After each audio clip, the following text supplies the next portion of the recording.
Good them on a good evening, good morning, and good afternoon, independent of who side on a day in the world. Today, na other day, we not come back for can talk matters the way important to Sierra Leonean thing. Today, now me they host this program today, and they stand in for Matilda J. Cole, is the CEO, whether they for me doing today. So do you una bear me because I'm not ever present this program before. I can appear as guest. This is not the first time. So una bear me a bit. So just in case things not go how it can be, like when Matilda can present them or CEO, una go give me that, una go forgive me for that. But with me, for let me get all with we want to do today. Fine, I get me very, very good people. Then I have to win very, very good people. Then Sierra Leone, we go add them voice for make we all understand and enjoy with you. They can talk about. And these are people that way, people that way, experts and get experience, so much experience in the media, in waiting they happen at Salone. They're not even there for things safe. They're not waiting for say. So I can introduce them people and they now, you see, I will call them, make them introduce themselves. We legal journalists, with journalists, I would like for yourself, introduce yourself, call your name. We get a journalist now, so investigating journalist. I want yourself calling name, you see, so I would like for yourself, introduce yourself. Tell the viewers then and your name and whether you be briefly, yeah.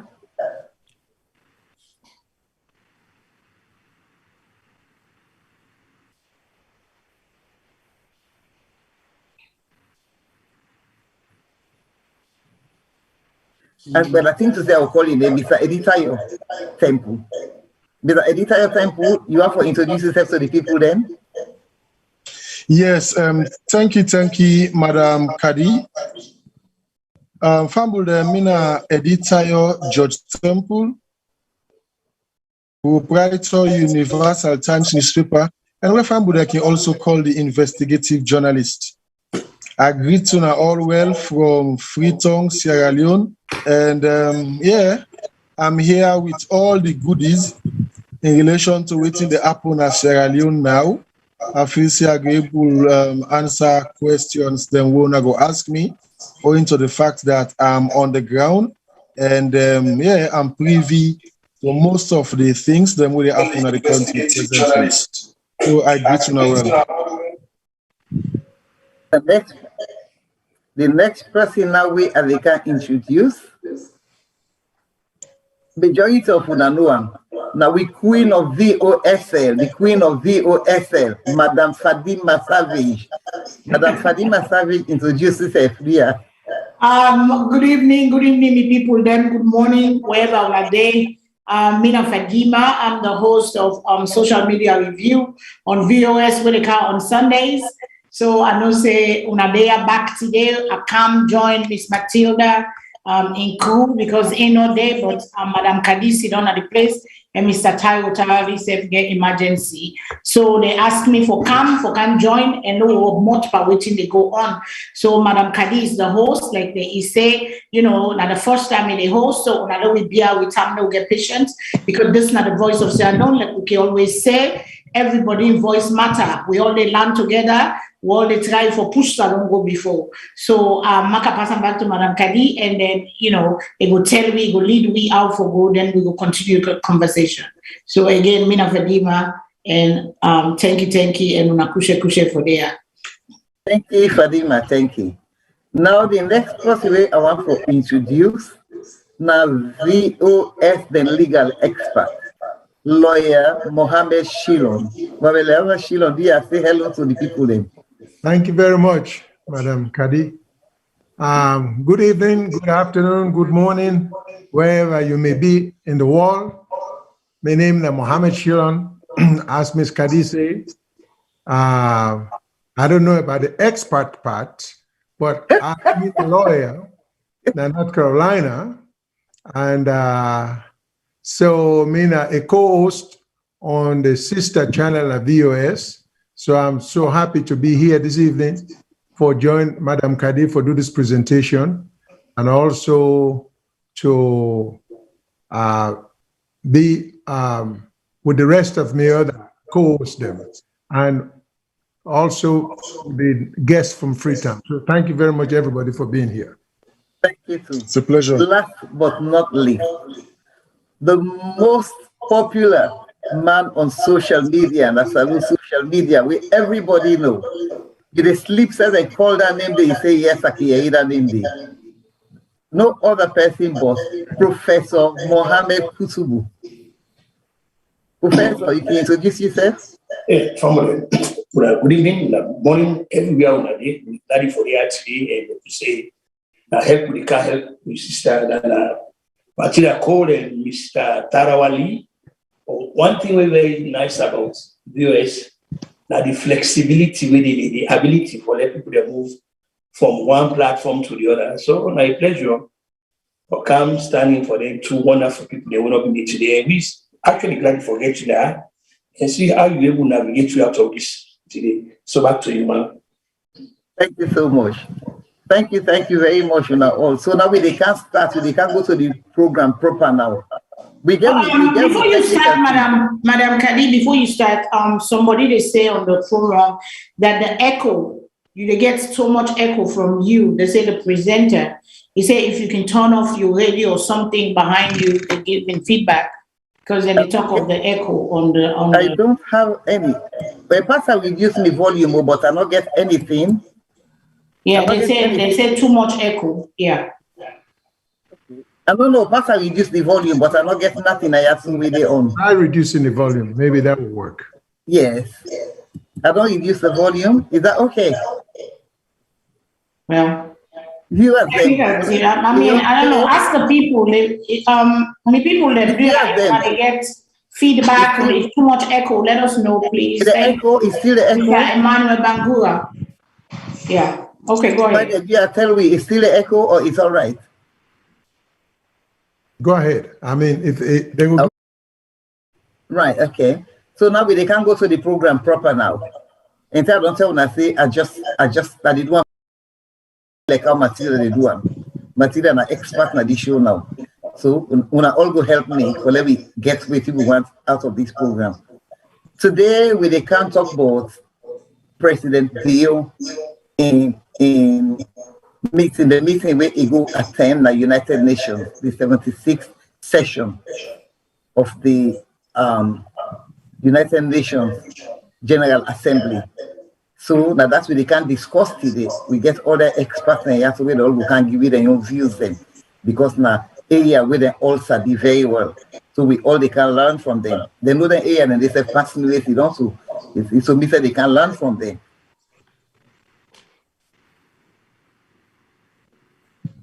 Technical team, can we go on, please? Yeah. What do you want on the screen? Technical team.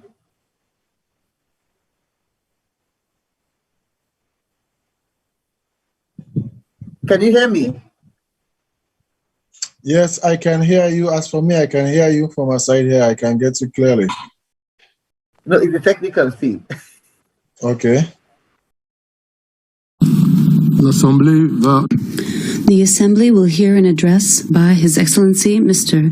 Julius Maada Bio, President of the Republic of Sierra Leone. I request protocol to escort His Excellency.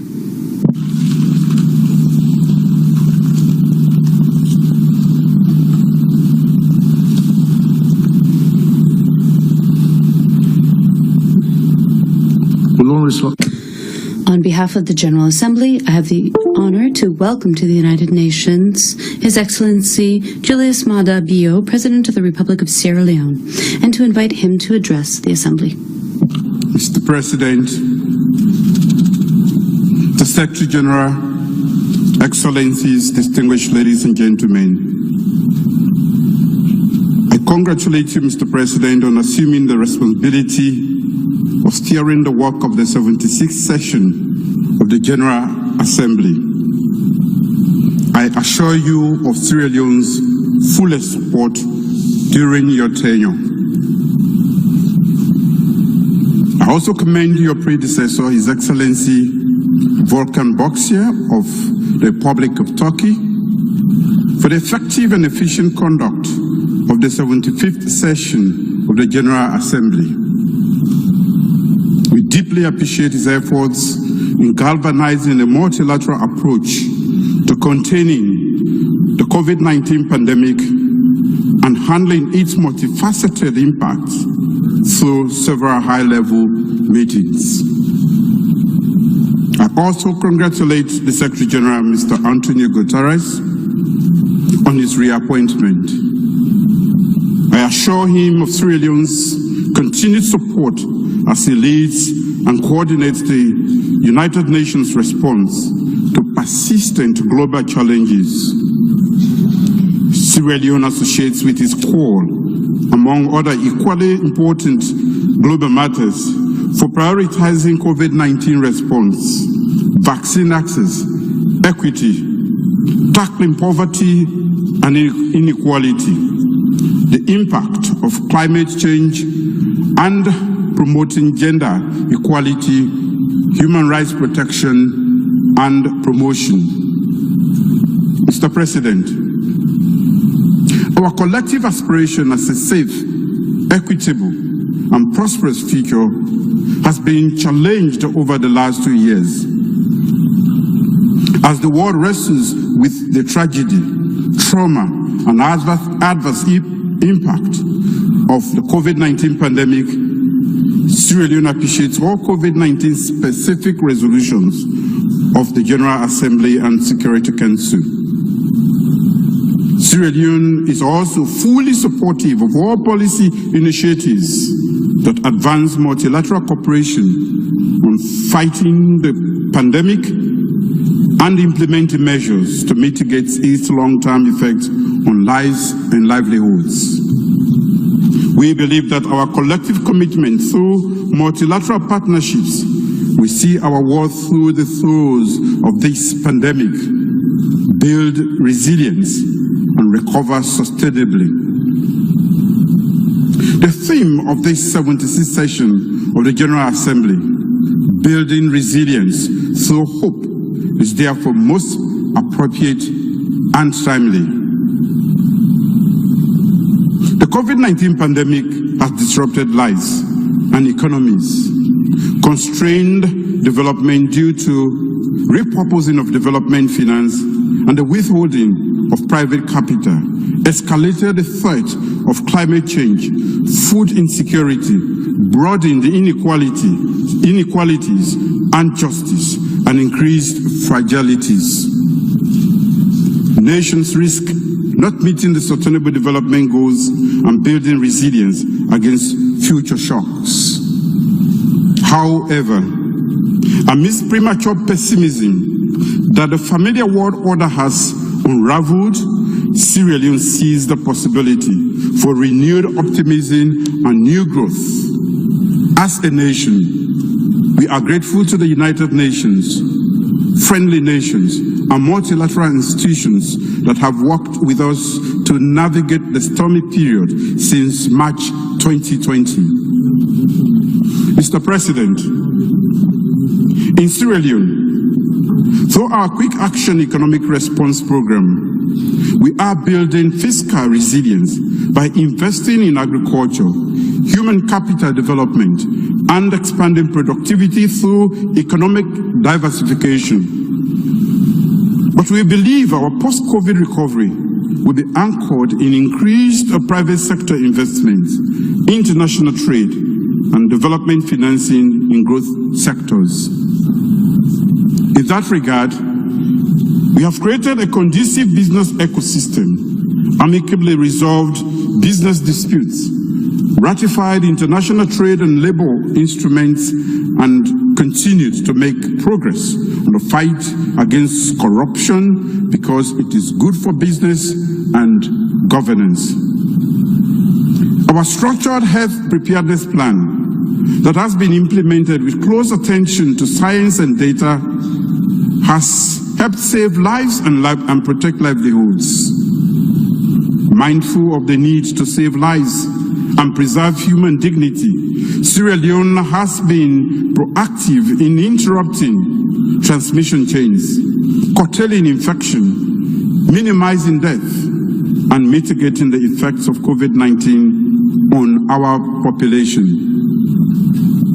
We commend global solidarity around the provision of COVID-19 vaccines to our nation. Especially, we thank the People's Republic of China, France, the United States of America, the COVAX facility, and other multilateral institutions. We are ramping up vaccination rates and gaining greater vaccination coverage of our population. The worst of the Delta variant may be behind us, but we remain ever vigilant. Mr. President, throughout the COVID-19 period, we have done more to improve human capital development, support the most vulnerable of our citizens and communities, build strong institutions, create more inclusive democratic spaces, build infrastructure, and ensure public service delivery. To our minds, resilience is not to be hoped for. It is to be worked for, and diligently and purposefully so.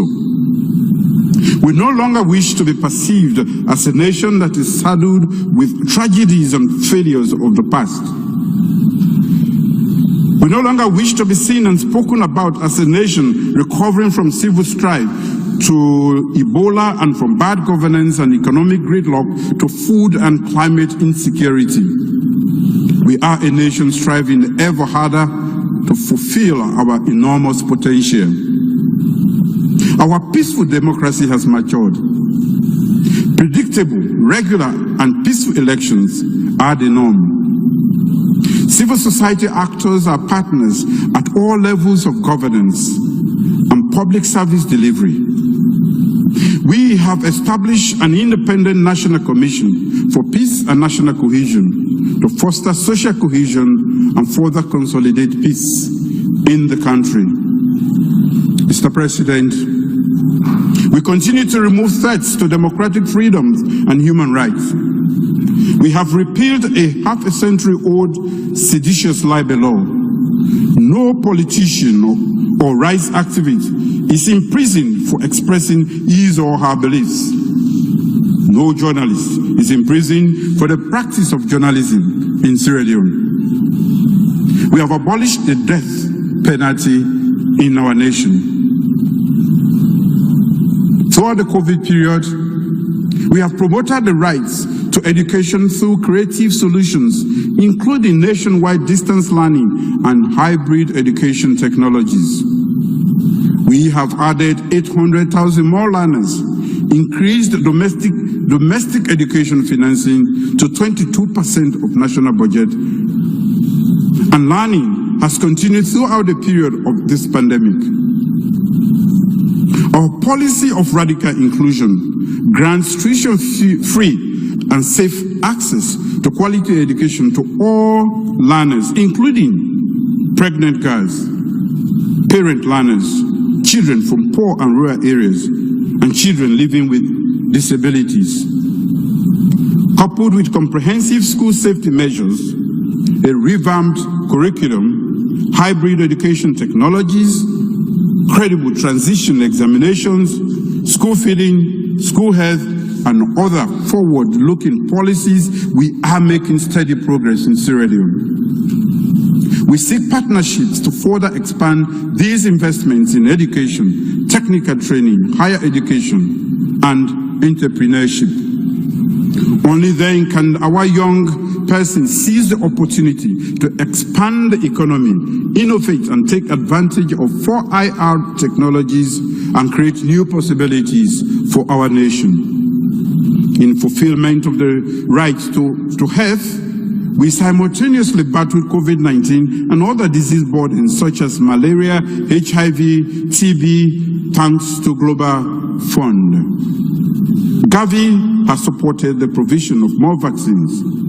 We are reducing maternal and child mortality right across the country and look forward to more partnerships to make even more progress.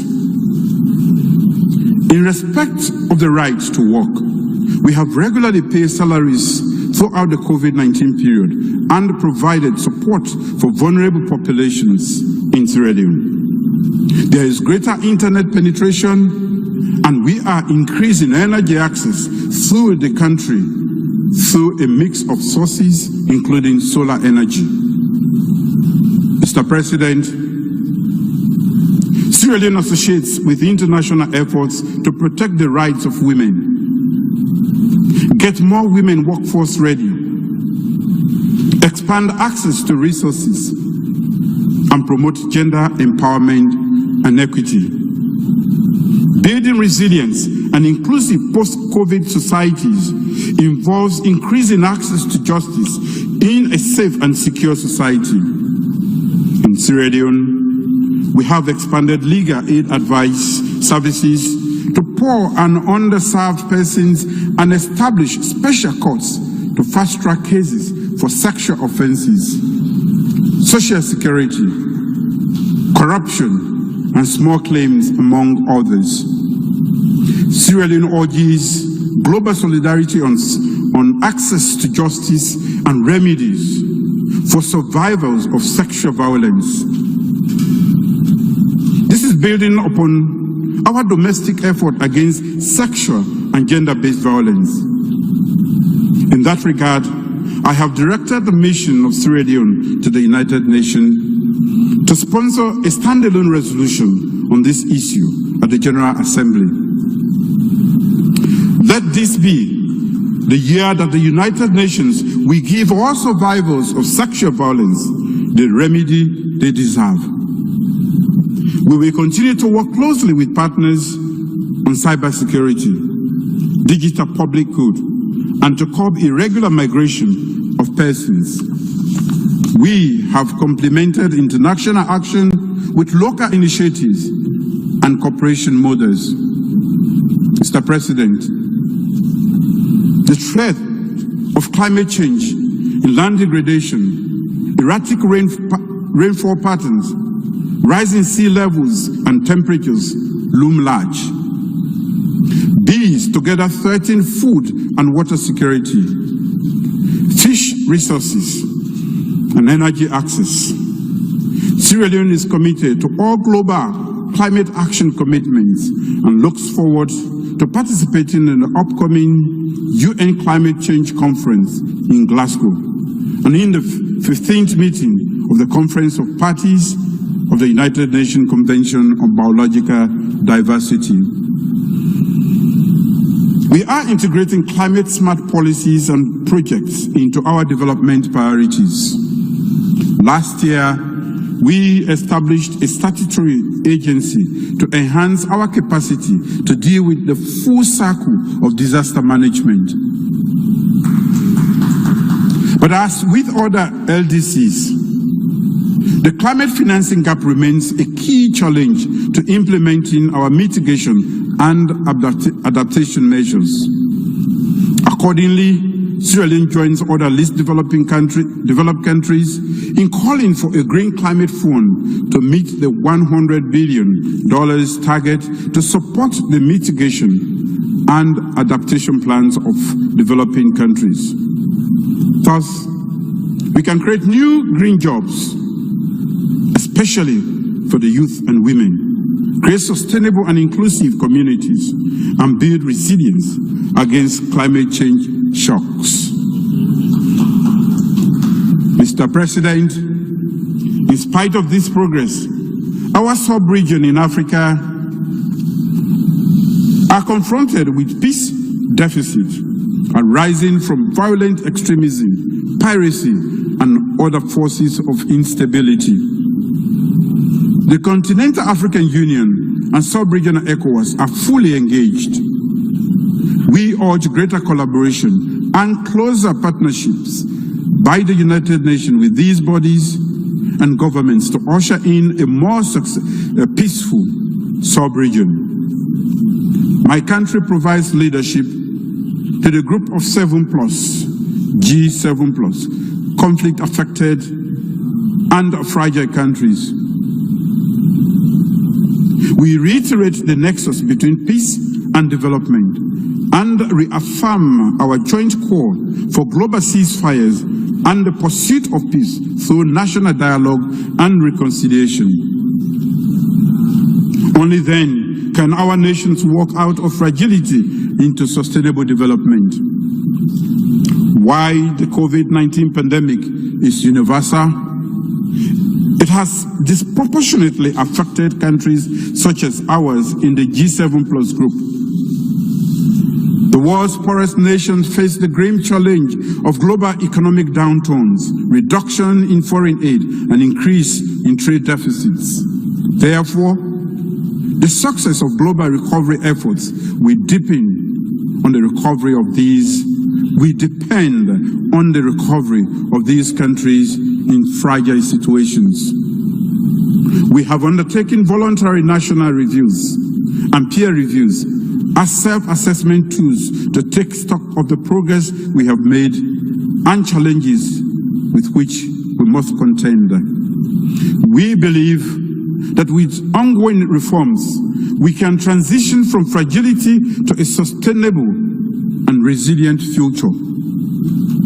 By investing in human capital development and building effective, accountable, and inclusive institutions, we believe that that future is attainable. Mr. President, a fairer and more equitable post-COVID-19 world order is possible when all nations and regions of the world can dialogue as equals. We must eradicate hierarchies of power and discuss our common concerns and shared aspirations as equals. Sierra Leone notes the remarkable progress made by United Nations and member states on decolonization. We therefore encourage member states to map out fresh approaches for the advancement of the decolonization agenda in line with the mandates contained in Resolution 1514. A post-COVID world order requires more partnership and more collaboration with input from all nations and all continents across the world. We cannot exclude the voices of 54 nations of the world and 1.2 billion of the world's population that live in Africa. We cannot justify those exclusions with power structures set 75 years ago. We must reaffirm our common values and address our shared aspirations as equals. We can start to redress these gross imbalances by reforming the Security Council to make it more broadly representative, efficient, and transparent, and thus to enhance the legitimacy of its decisions. Sierra Leone recognizes the demonstration of the commitment to instill new life in the discussion on the reform of the Security Council. As the coordinator of the African Union Committee of 10 on the reform of the Security Council, Sierra Leone is pleased to note progress made during the 75th session of the General Assembly in the acknowledgement of the wide recognition and broad support by member states for the legitimate aspiration of Africa to play its rightful role on the global stage. As asserted in the African Common Position articulated in the Eswini Consensus and SAT Declaration, redressing this historical injustice against Africa is an urgent priority. Africa demands no less than 2 permanent seats with all the rights and prerogatives of permanent members, including the right of veto, if retained, and 2 additional seats in the non-permanent category of the Security Council. On behalf of the African Union member states, I urge all members to demonstrate their renewed commitment towards reforming the Security Council and making it more representative, inclusive, democratic, transparent, and accountable. Mr. President, Excellencies, ladies and gentlemen, let me conclude by reiterating that Sierra Leone will work with partners to enhance the multilateral rules-based order, collaborate on our shared post-COVID global agenda, and build back better and more sustainably so. Thank you all for your attention.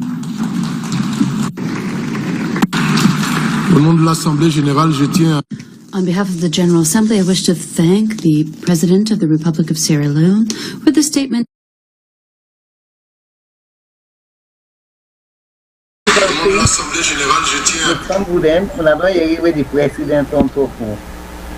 So, the public going for a waiting on our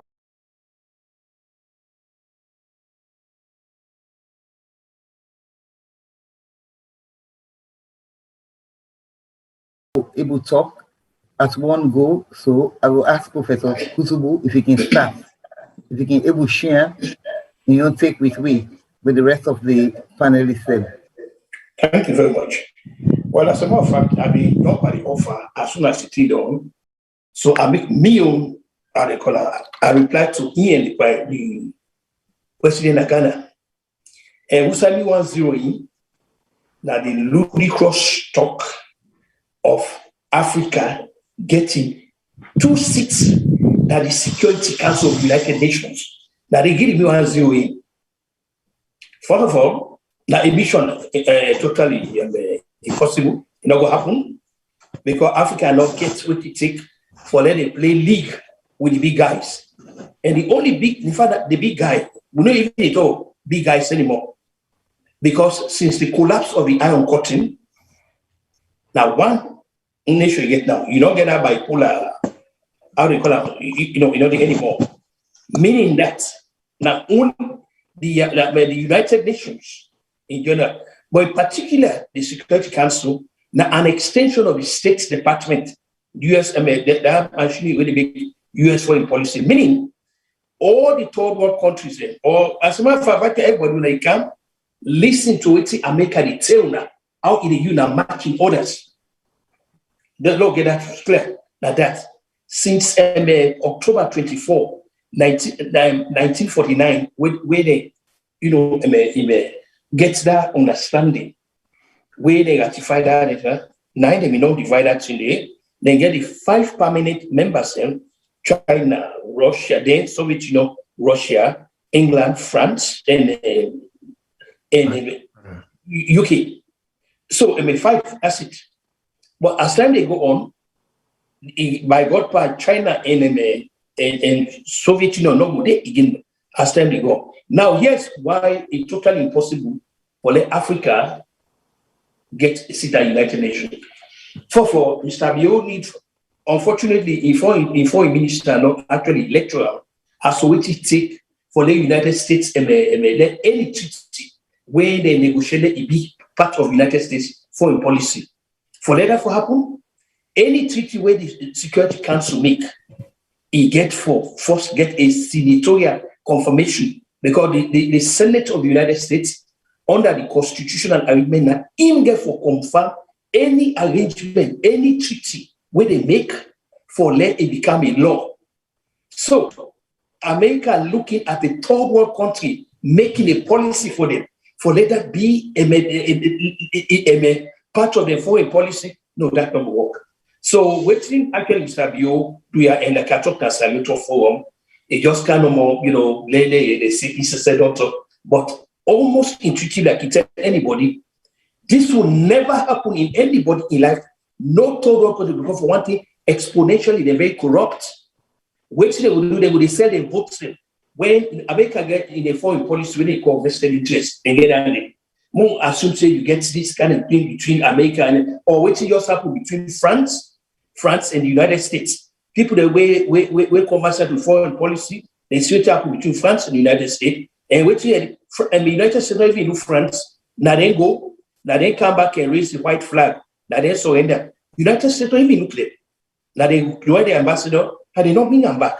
So meaning that United States stand on the threshold of that exceptionalism where now in there now they get for dictates anyhow we look up. So unfortunately, Mr. Bio, in foreign minister, don't tell him properly, say no, that if na me, I don't fuck with that the speech. Because it's not going to happen. It's not going to happen. There is no way United States will see itself sitting there corrupt third world leaders them for them to sit down at the security. But what for them to get a veto? Because we hear they talk about veto. But the greediness by the African leaders is so much. He even talks to them, they give them 2 seats. So that will happen. At this time, we want to really contribute to this discussion. Then finally, before I go, waiting Mrs. Biodu Nada all day, it's totally unacceptable. It's very undiplomatic. You're not going to go hold your phone here and that inside that kind of a meeting. You cannot do that. Perhaps the only reason why they're not challenging her because of the wife of the leader of the delegation. Now, it had been the only spouse where did it. If the other woman already did either the foreign ministers or an ambassador we accredited to the United Nations that make. But here at in husband allowed the guy to see, but we see on the way to the we're very undiplomatic to begin the video or holding phone out there. Assuming if you want out in corner a man in speech, all you need for you tell the ambassador and we get an accredited ambassador of the United Nations. Or tell if the foreign minister, say we'll tell the ambassador, let him make sure so we get that video. We're not it's not the whole phone like it was very disgraceful, totally undiplomatic, and we will hope to let it stop be anymore. Back to you guys. Well, I agree with him, Mr. Kubu say, Madam Fadima, you want to make your small contribution? To go first with what Kutubu say, we honor Professor Leah. There's nothing wrong to have ambition. We can have ambition because one feel equal, but we get for earn them. And if we're not able to earn them, these people put money and invest their livelihood, they contribute on build, they get a United Nations. Not to America no more get United Nations. It was built 60 years ago for peace and make sure say big one, not bully small one, not bully big one. The world they at peace, they're not to way bomb for themselves and scatter the one world. Then they look out for one another, big brother, small brother thing. But if me say I want for be equal like me boss, I get for perform or outperform. Because if I'm not performing, I cannot get a seat with the big bosses. Clean you us first. Take care of the little thing that when they will make them recognize you, then maybe they will consider. Because in as much as we're waiting and call, this is how it's going to be for a while. There can be change later on. It can change. It's not going to be so for whatever, but it can change. But do I see it anytime soon in the horizon? The way when we African leader then they behave. President Bill talk of many things that we don't do inside this here. So when you check them in, one of the things that he said, they pay money regularly from this coronavirus. We see teachers, we see people out there, they're not get salary, they're not get paid. People are complaining they're not getting paid. But yet he said he wants quality education, free quality education. The picking them, where they even promised we where they begin. In the manifesto, and he talk many times, say he go give school uniform, he go give books, he go give lunch, he go give this, he talk on the list, it's fine. But then when you come for do the thing, then you not even come out back to the people and say, hey, listen, I'm not saying we don't promotion of this, but the thing tight.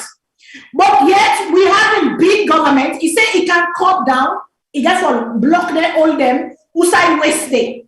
But yet what we see is big government spending, President Bill everything in the travel, we all know down there, and according to Chairman of the don't accuse, they don't come out with evidence and say, this is the money they're spending. That's waste and abuse.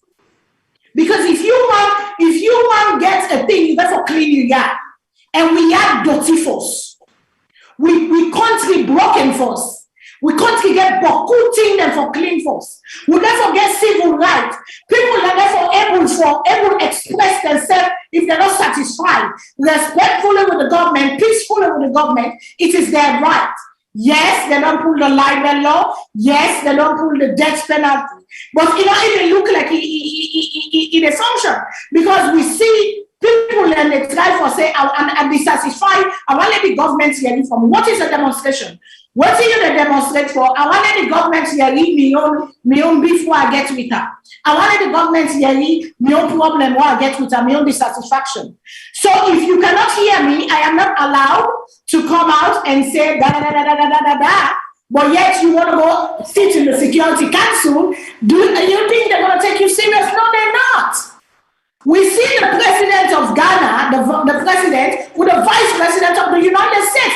They notice their work. They invite them to the White House. We're not saying Ghana is perfect, but we see that they strive towards certain betterness and change. We have to grow, you know, because like people can say, some people can say, you stuck on history. Why are you going back to history? The Salone where we know, the Salone where me grow up in, and I compare it to the Salone now, and I compare the quality of life of the people, it is not the way to the concept. We will see. President Bio don't have to go everywhere. When President Bio goes, Mrs. Fatima Bio goes, Antoine goes, they all get prepared. It looks like these people are coming to look for their retirement fund with Salone couple. That's what I see. You know, the people are suffering, things are hard. People at the top, even to the pepper, what will they grow of each other? When they come on a Kabbalah, when they get pepper, when they come on a Kabbalah, when they get books, when they come on Bulo, when they get them vegetable, when they come on Leicester, then Gloucester, Leicester, then they come, we will get abundance. Well, everything faded away, war come, bad governance, everything. We're trying to rebuild here.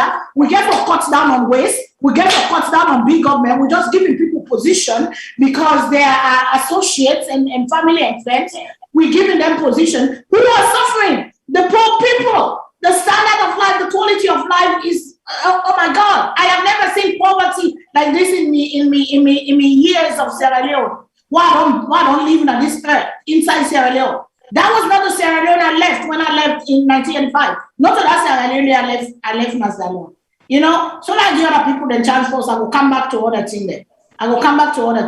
Because we'll get for talk on this money business here, so for them school picking, but I will come back. I'll pass on to you first. Thank you, Madam Fadina. Mr. Shilon, we can hear you on view, sir. Yes, ma'am. Well, basically, most of what I want to say, don't cover by Professor Kutubu and Ms. Fadima, but there is always something else to be said. To start with, make we get an understanding that I do have one or two areas in which I give President Bio high marks. High marks in the sense that I am, as a lawyer, I'm very much impressed with the fact that the libel law was brought to an end under a regime. And that libel law is a very giant step forward for Sierra Leone in the sense that that was a law that was being misused to oppress free speech in Sierra Leone. And that has been in existence, it had been in existence since 1965, instituted by Sir Albert Magai. Now, the reason why I give President Bio credit in that respect is the sense that I think around that time, when that law go into effect, taking into account all the great lawyers and other people and people who precede President Bio as head of state, every president that we know of used that law day or that statute day for oppress and jail. In fact, it was criminal. They were locking up people under that statute day. So we have to be able to give President Bio a lot of credit for having the courage to dispose of that law day. Number two, I've always been opposed to capital punishment because I think it's inhumane. You know, it's uncivilized, it's barbaric, you know, and the procedure after people are killed to be buried in pauper cemetery without participation of the people in body is just outright gross. So for whatever reason, that President Bio and governments and through the help of Parliament decide to abolish that. That also, I give him high marks because that's the kind of legislations the way advanced countries in the past, you know. So under the president, I give him a lot of credit on that.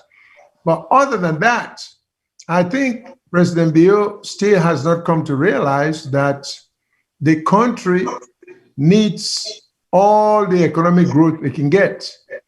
You know, exchange rate is getting worse. You know, it's almost 11,000, if not more, leons to $1. Nothing is being done to combat that. Unemployment is rampant. Prices are skyrocketing. To me, these are the kind of things the president should be trying to deal with. So when we talk about free education, that is such a broad thing that we can always, you can say education is free to what extent we don't know.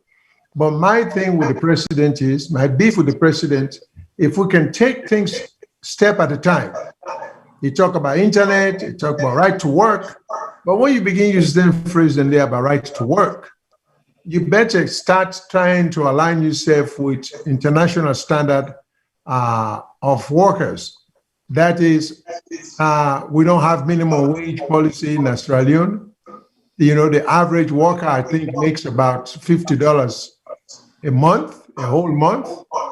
No, in fact, now it's not even enough to buy a bag of rice. So, to me, good governance called for a president or a government that takes into account the standard of living of the people, you know, and this is across the board. This is not a criticism of President Bio alone. It's the same thing that the previous government used to do. The problem is sometimes when you raise them point here, you get certain people who will say, but the other government be the do them. But now the reason they make you pull the other government, because this government say, we're not going to do that, we're going to do better. So you don't come, and then some people, even somebody said to me the other day, oh, they talk about tribalism, somebody said, well, in Escoroa, we get 45% of people from the north and this kind of. So what's wrong if President Bio get twice that? So I think people don't get it. You become president for the country, not for a particular segment or section or area of the country. So you have to get everybody under one wings. As the head of state, you look out for everybody. Everybody is your people.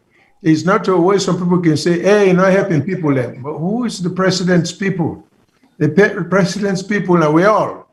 We're all Australians. So until we begin to look at the responsibility that goes with governance or with governing, until we begin to look at it holistically, it's going to be, because you have to understand what you're doing to be able to be effective and good government. But if you think, say, well, I'm a president, but I'm not a president for all the people, I'm a president for one district or one province or some district or so, you're missing the point, you know? So once we get the basics, and I think Australian problem, all this talk about internet, about technology, they will come about when the foundation, the proper foundation is laid. This is a million thing down there. I keep saying, just do the basic things. Just like I always say, there's a book that says everything I need to know in life I learned in kindergarten. Let us just do the basic things. Everything else will follow. Because the basics are the foundation that we need to grow.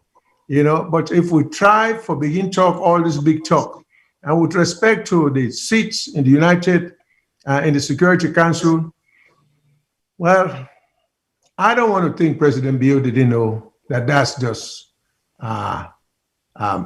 hyperbolic kind of talk, because that's not going to happen as Professor Kutubu said, because if you want to get in the big league, you have to show competence that you are good enough or you excel in the minor league.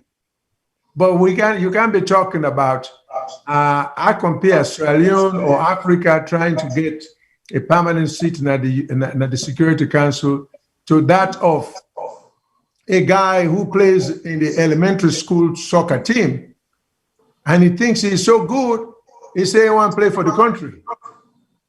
This is the gap between like America and like any country in Africa for right now. Let we improve the economy first. When we improve the economy, when we begin to take care of people, when we begin to take care of the economy in such a way, give currencies the effect so they can be used internationally, then we can begin to talk about all the lofty things there. And we have, because we don't operate by ourselves. The world looks at us. So when we get ECOWAS, we get the African Union, they may think nobody's watching them, but people do.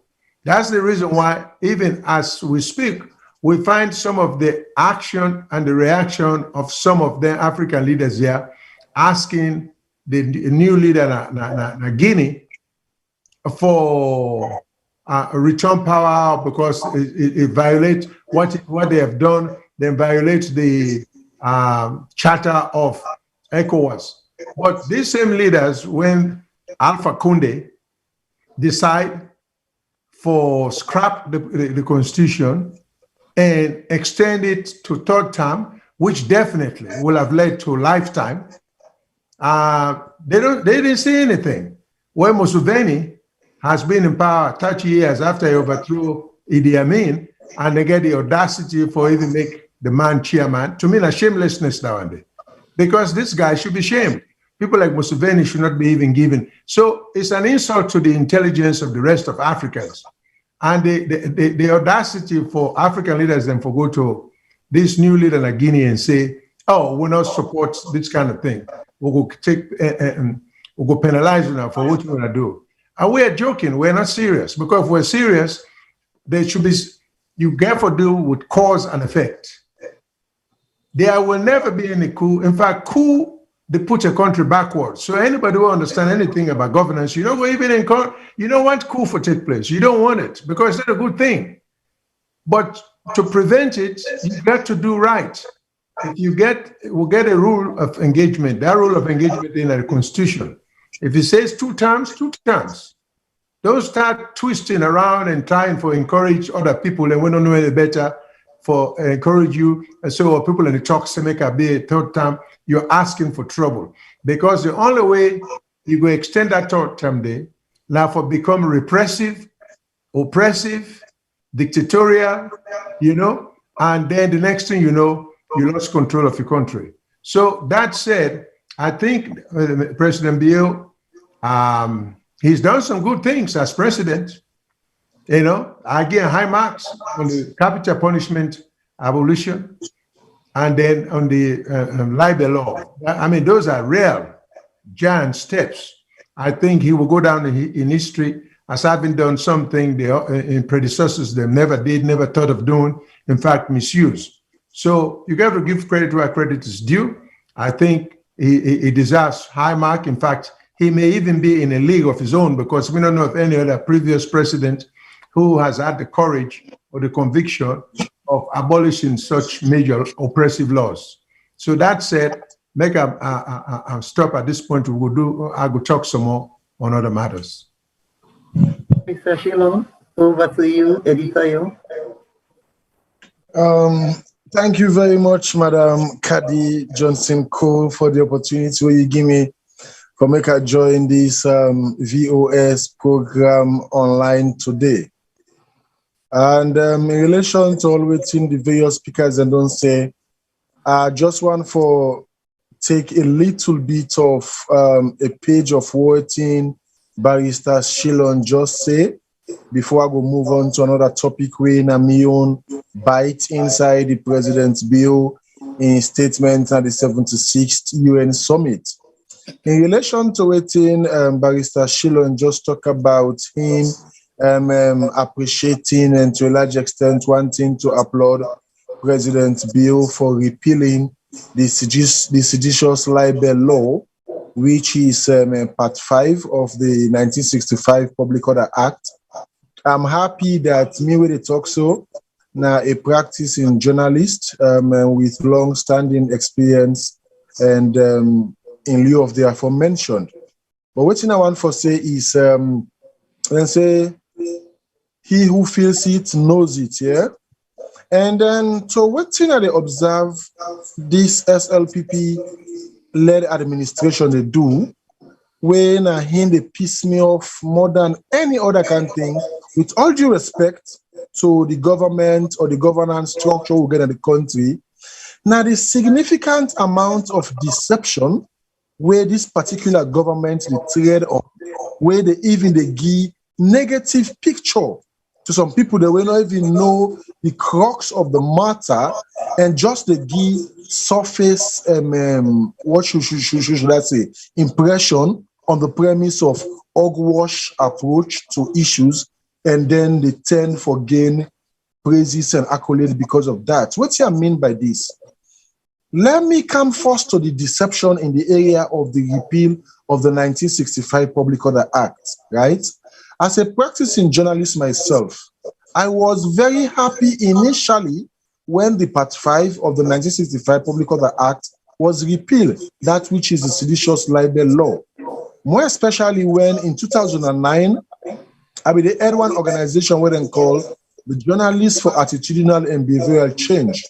And we organization begets issue with SLAG because by then, Umaru Fofana be the president of SLAG.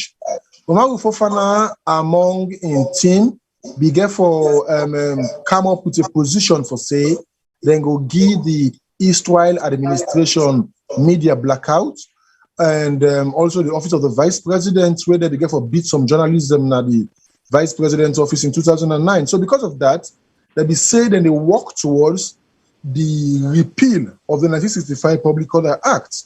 However, we own organization be of the premise that it should not be a repeal of the 1965 Public Order Act, because repealing it and leaving it open-ended and not having a clause where we try for regulate the professional conduct of journalists, it will be fruitless. So we were in for amendment, not repeal, right? Okay, be it as it's amendment or repeal. Now we're happy this government don't repeal completely Part 5 of the 1965 Public Order Act, where be the criminalized speech and opinion. But what I mean by deception in this particular act or approach of repealing the Part 5 here, now the fact that they don't replace her now with the cybercrime law. And apart from replacing it with the cybercrime law, they also don't give significant amount of powers to the Independent Media Commission. To a large extent, the 1965 Public Order Act Part 5, where they pull come out, they don't put her now into the Independent Media Commission, the Code of Ethics, and give them excessive power where, as we speak, they suppress the media. By that again, they also don't make a lot of media houses that don't go out of broadcast and publication because of the benchmarks and ceiling where they place for ensure say they strangle the press, they strangle freedom of speech and opinion. And just like how they challenge to a little extent, waiting Barrister Shilon just say so by applauding President Bio for repealing the 1965 Public Order Act Part 5. Just as I say, if now they don't come up with this cybercrime law, where now something where even worse than the 1965 Public Order Act Part 5, the seditious libel law, where they repeal so. That is to say, they don't give excessive power now to the Minister of Information and Communication for ensure say they apportion penalties for defaulters, right? We get for do it free speech again, as the case may be. And inside the 1965 Public Order Act, it was 3 million leons if you are found wanting for such kind of crime and waiting where you go pay, right? Now IMC or waiting. But now they don't put up to 5 million leons. And now the minister, they determine the portion of punishment whether for give somebody if he go against still. And as I'm talking to you, one young man, they presently in a Pademba Road from Bo, where they suffer because of waiting, it juxtaposed the achievement of former President Dr. Ernest Bai Koroma in relation to the stadium where they built na the Bo Kenema Highway. Because of that, he was apprehended, arrested, and is now in Panama Road prison.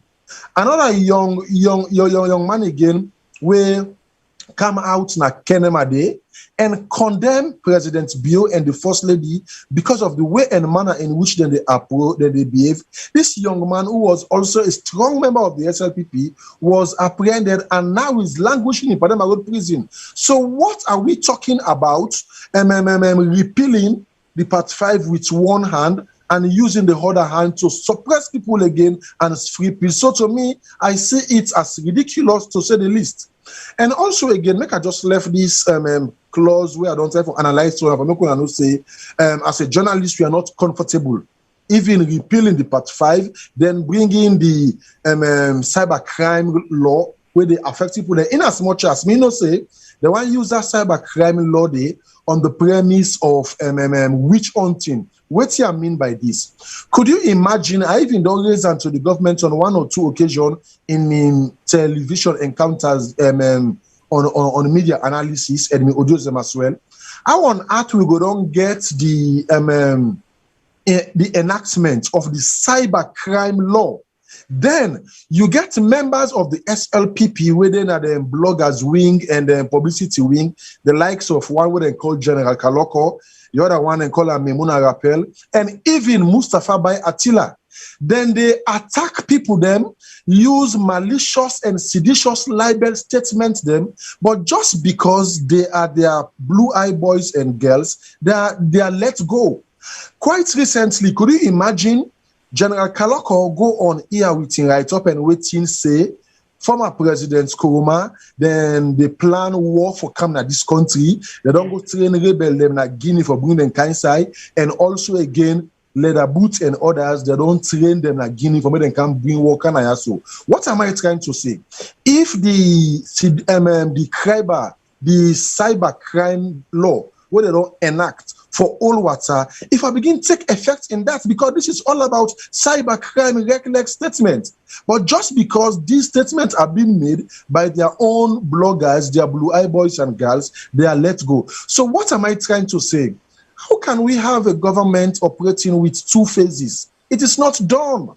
Right? So just like I was saying, we wouldn't at the corner, we know exactly what's in the happen and how we they feel the pinch. Then they give impression to the international community, just like waiting President Bio talk, most of what he puts inside in speech we go at the 76th summit of the UN summit. It's not true.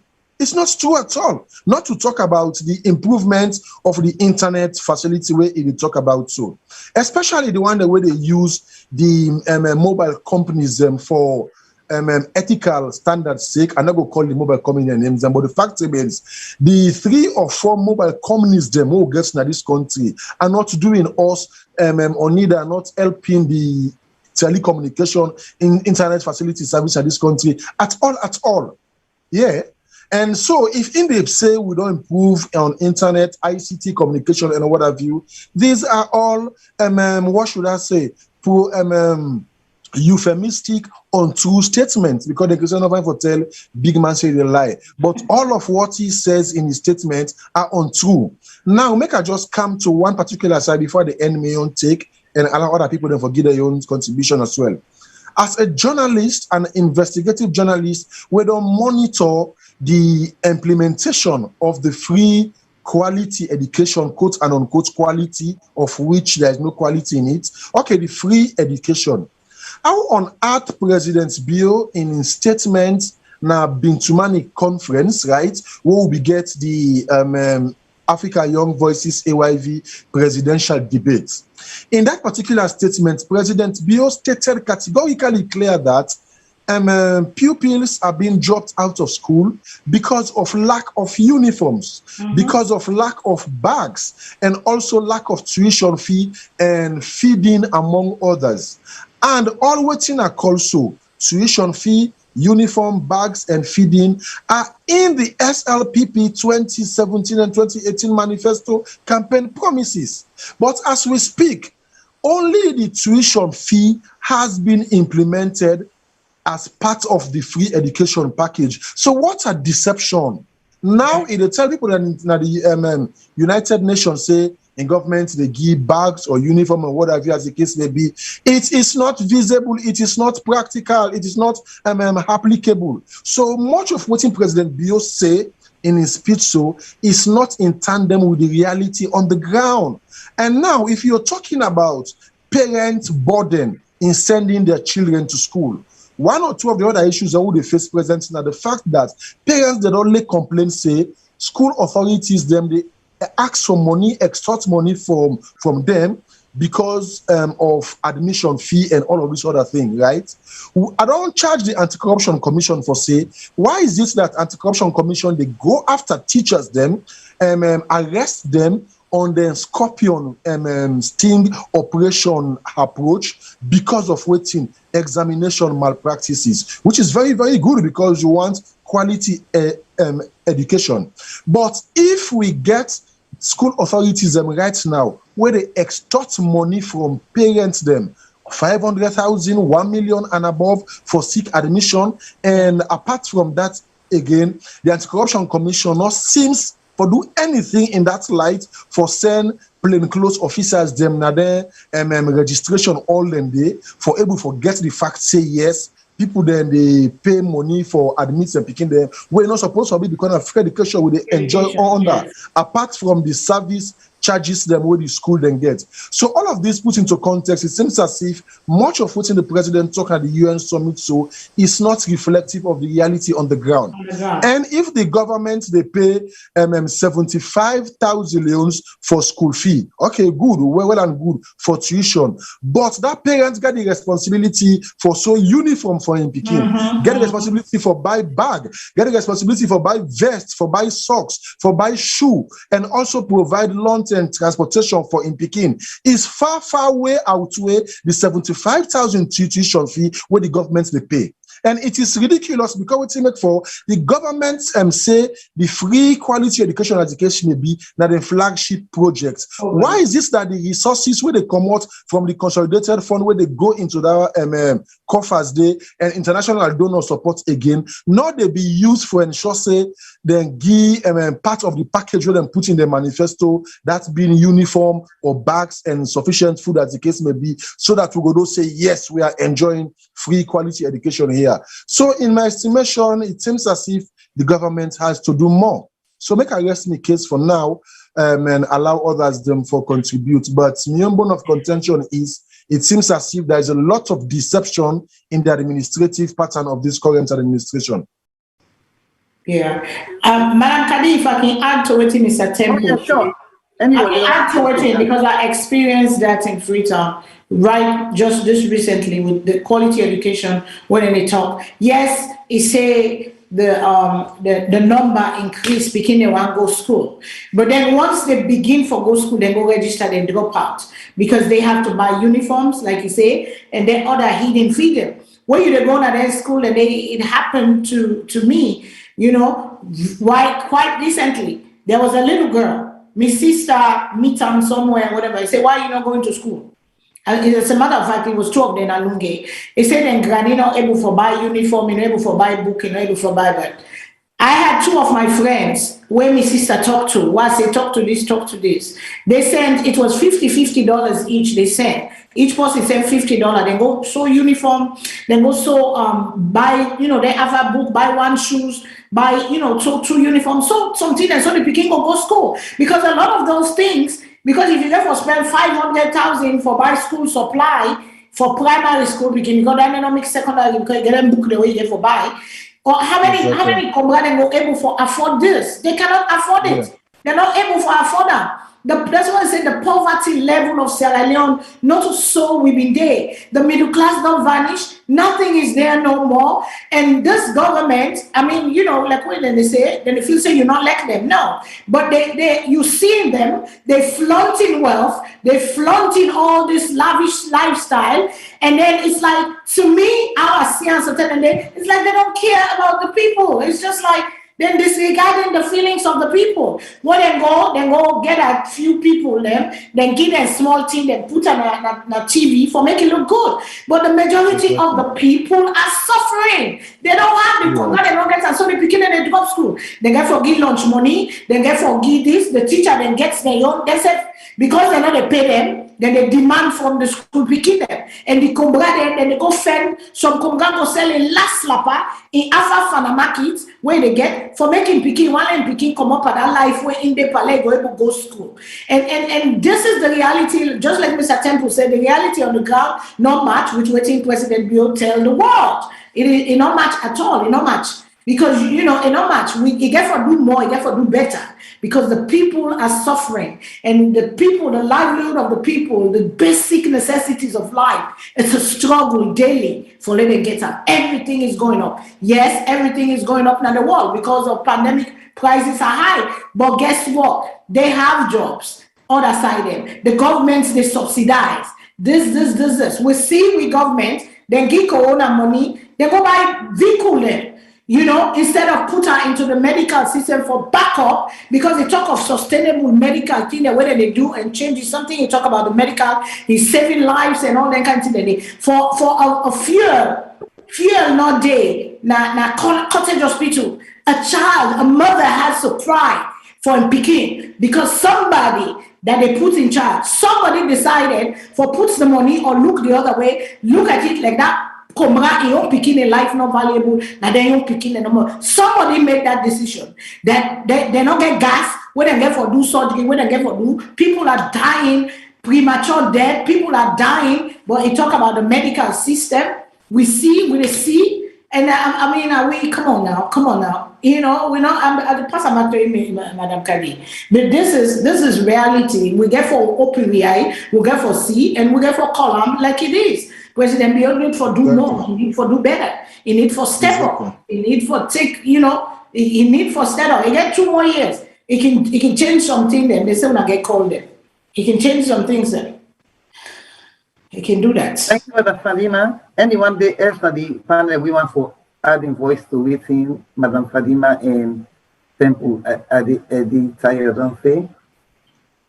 I will always. When I get anything else when I want to add? I go with all my comments until the callers or say what you need. Well, okay. So then we can go. If we can go, we can try to see if we get callers and everyone coming. Yeah, we do. Yeah, they do. We do. Yeah. Okay. Technical thing. Yeah, go say caller. Good evening. Callers when I come and when I ring, when I ring the lawyer, when I view. No, you get for invite the caller. Good evening. What's your name and whose side they call you from? Hello, caller. Good evening. What's your name and whose side they call you from, please?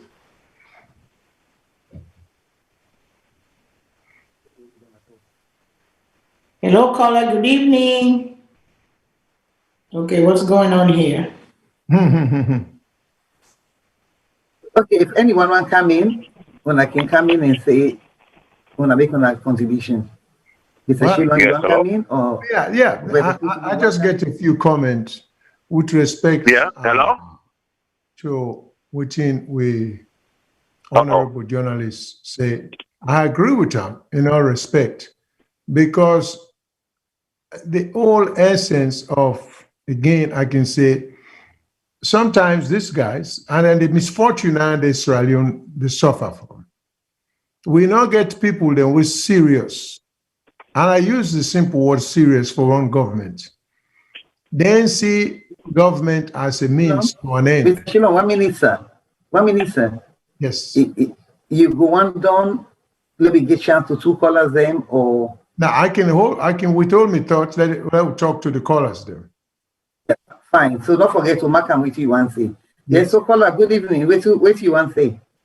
Caller, hello, good evening. This is Malan Sanasako from Pennsylvania. Welcome. Hi, Mr. Sanko.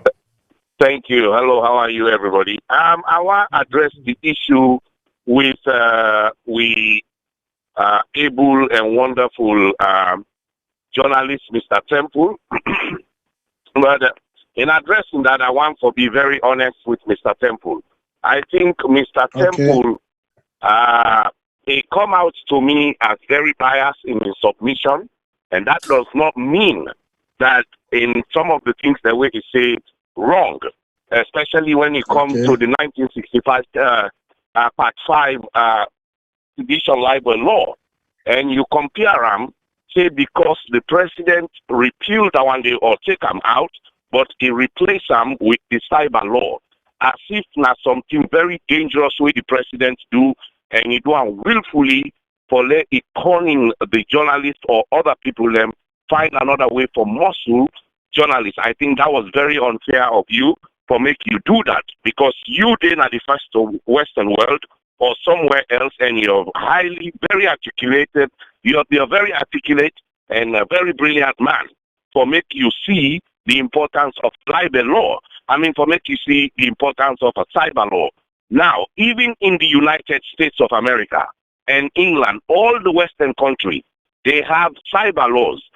Cyber law is very dangerous. It go cause suicide, people that go kill themselves, ordinary citizens go kill themselves.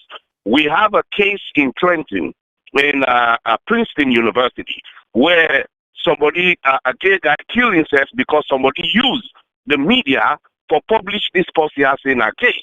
And what he do, he go to New Jersey, he hang himself, he kill himself. We have 13 years old, 14 years old girls them, where somebody they turned on social media, they scatter their name, they lie, and then they say, they don't do this, then a prostitute like this, then go kill themselves.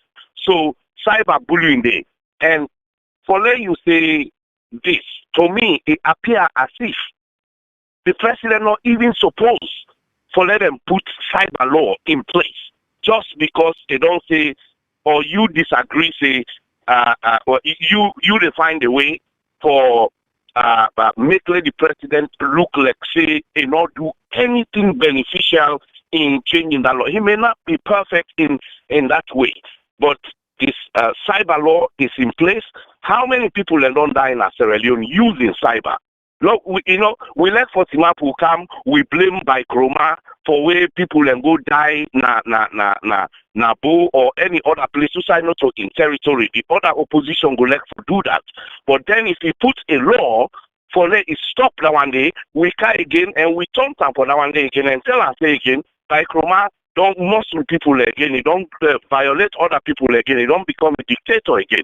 How many people and don't die using this social media?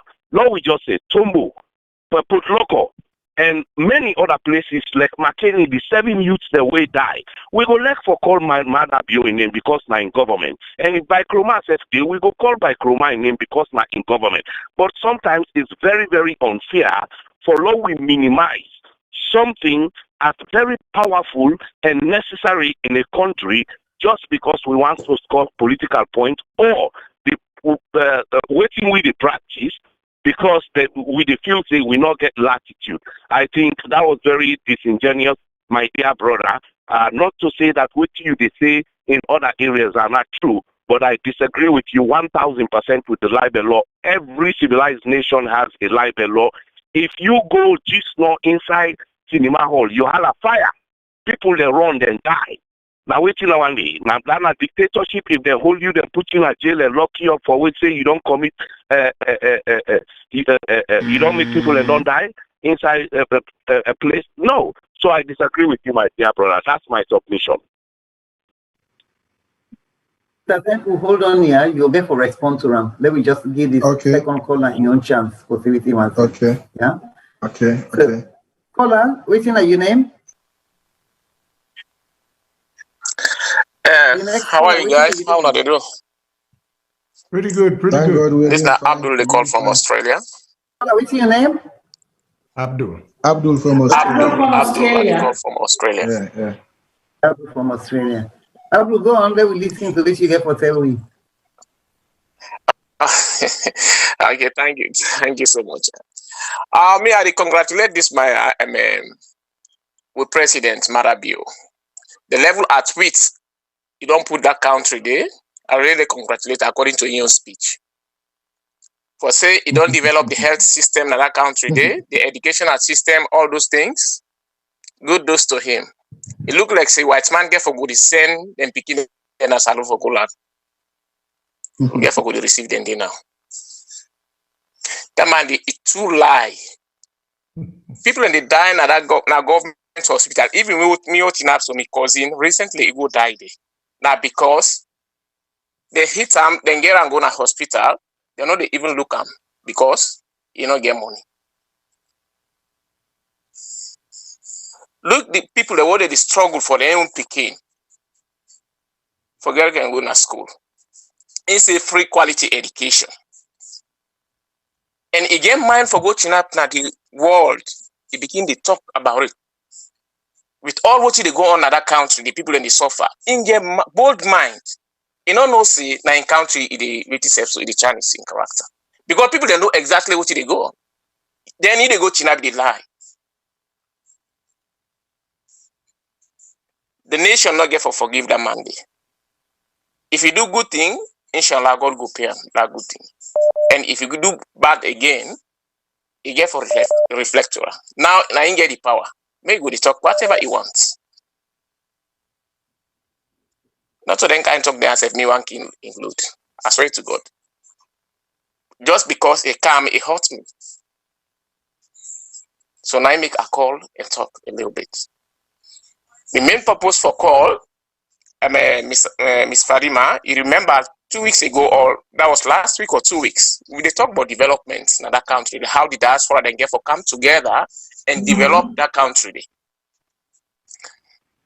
I mean, I then can't think that I can let for involved, not to the politician there. I just want to make try update with how far you don't go for spread this message. No, thank you so much. We get other fight. We get so many calls that we can't try for control now. You see, so if we can able give the other people a chance for talk, yeah. Thank you so much. You can try I will respond to her later. Yeah. Yes, Madam Farima will respond to you later. Let me give more people a chance for talk. But you can call back again.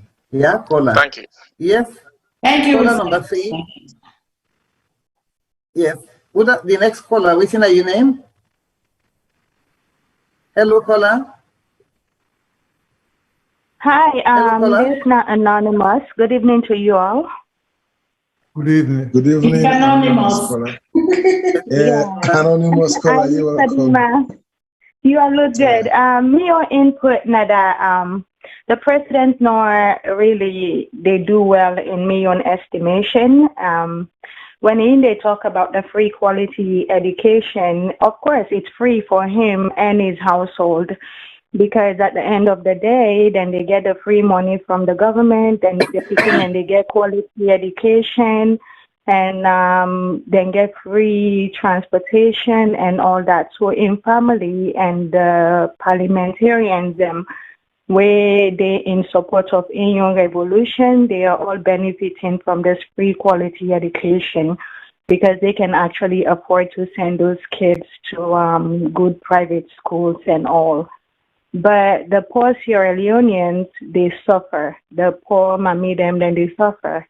And it's just not fair for him to save people, and they save more than $500 per child. You know, and not even per household, per child. Of course, they are saving more than that, because other than him becoming a president, you know, for be able for sending picking and at the quality schools them where he able for send them into right now. So he is a perfect beneficiary of this program. And it just they lie to the ordinary Sierra Leoneans, trying to make it look like it's okay. And then you get other supporters them of the young cabal where they talk for say, people and they comrade and the way they send them picking them at school with 25,000 leones every day. Who in Sierra Leone go look in Pekin where they, even if you did from 5, we go pull 25,000 leone every day and give you say go school. How much not bread? Bread not 2,000. If they go they eat lunch from school, maybe minimum 10,000. You know, but the lies are just too much. Every angle, the lies are too much. This is not about the SLPP, APC fight. It's just about what the common Sierra Leonean needs. So please, Una, do better for us. Please, we're begging you guys. Exactly. And First Lady, do you beg, change your attire, dress well for we. You know they dress well. Every day you wear trousers and you don't show it for say you not the man at the house. We believe you. Yes, you not the man at the house. We believe you, but dress better. Get rid of those pants and then put back clothes the way they were. They are big for we. I love you all. Thank you all. Bye. Thank you, caller. Caller, next caller. Which is your name? Who's the call from? Yeah, this is Mr. Kamari, call from Holland. Yeah, I want to tell we panelists them plenty thank you. More especially Mr. Temple, one of my favorite followers. Honestly speaking, when you know they're at the ground, you will not understand what people they feel. You know, the people the way they jump and jubilate in social media, they're not in a salon. 80 to 90% for them not inside Salone. Then they oversee. If they think say Salone good, let them go there and stay in Sierra Leone. But look how the prices then they go up. Look at the cost for one bag cement. It's 120,000, 110,000 as the case may be. We not get one price control. And remember, the president in campaign promises them. They say they come for make changes. They come for make one. But honestly speaking, all the changes they see this government they make, now theories them, now policies them. And I can tell you, anybody can sit down and make policy. Anybody can sit down and write theory. Yeah. But when you go now, they go, it's different. That's why even when you go to university in this part of the world, then they give you opportunity for go do practicum. Let you see if the theories and the reality when they happen at the ground, now the same thing. Sometimes you see variance in practical and theory. And that's what is happening in Sierra Leone. Yeah, there is a great variance. How a whole president could go say in a country, parents they say $500 a year per child. So it means if you get 4 pikin, they save $2,000 every year. Can you imagine that?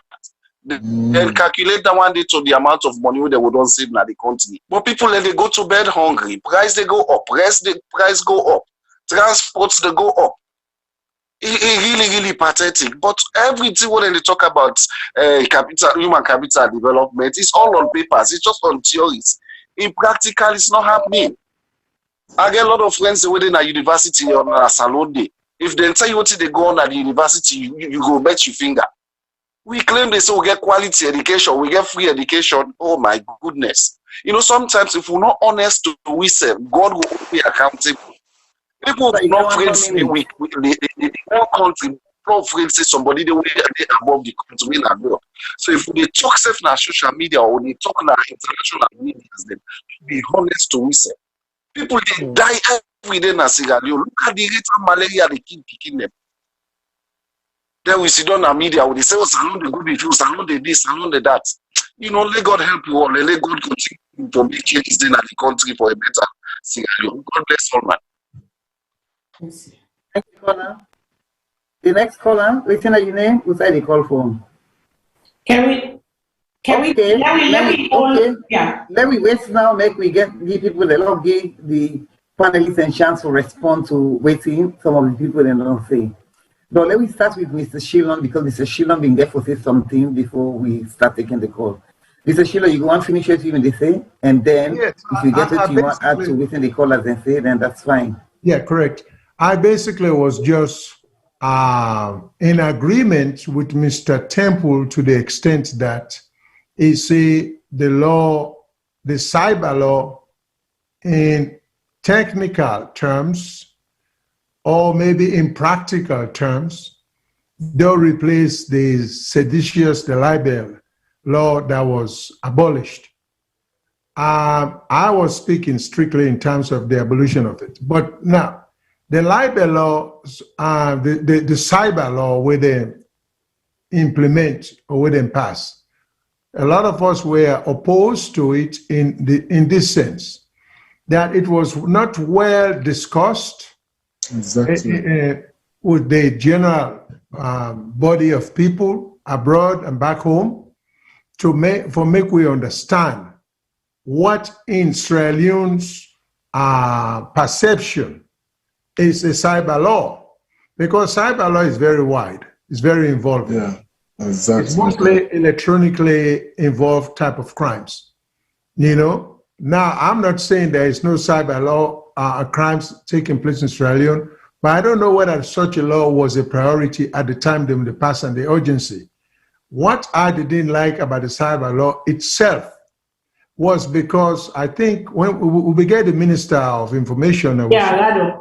Yes, and he was a very impressive young man.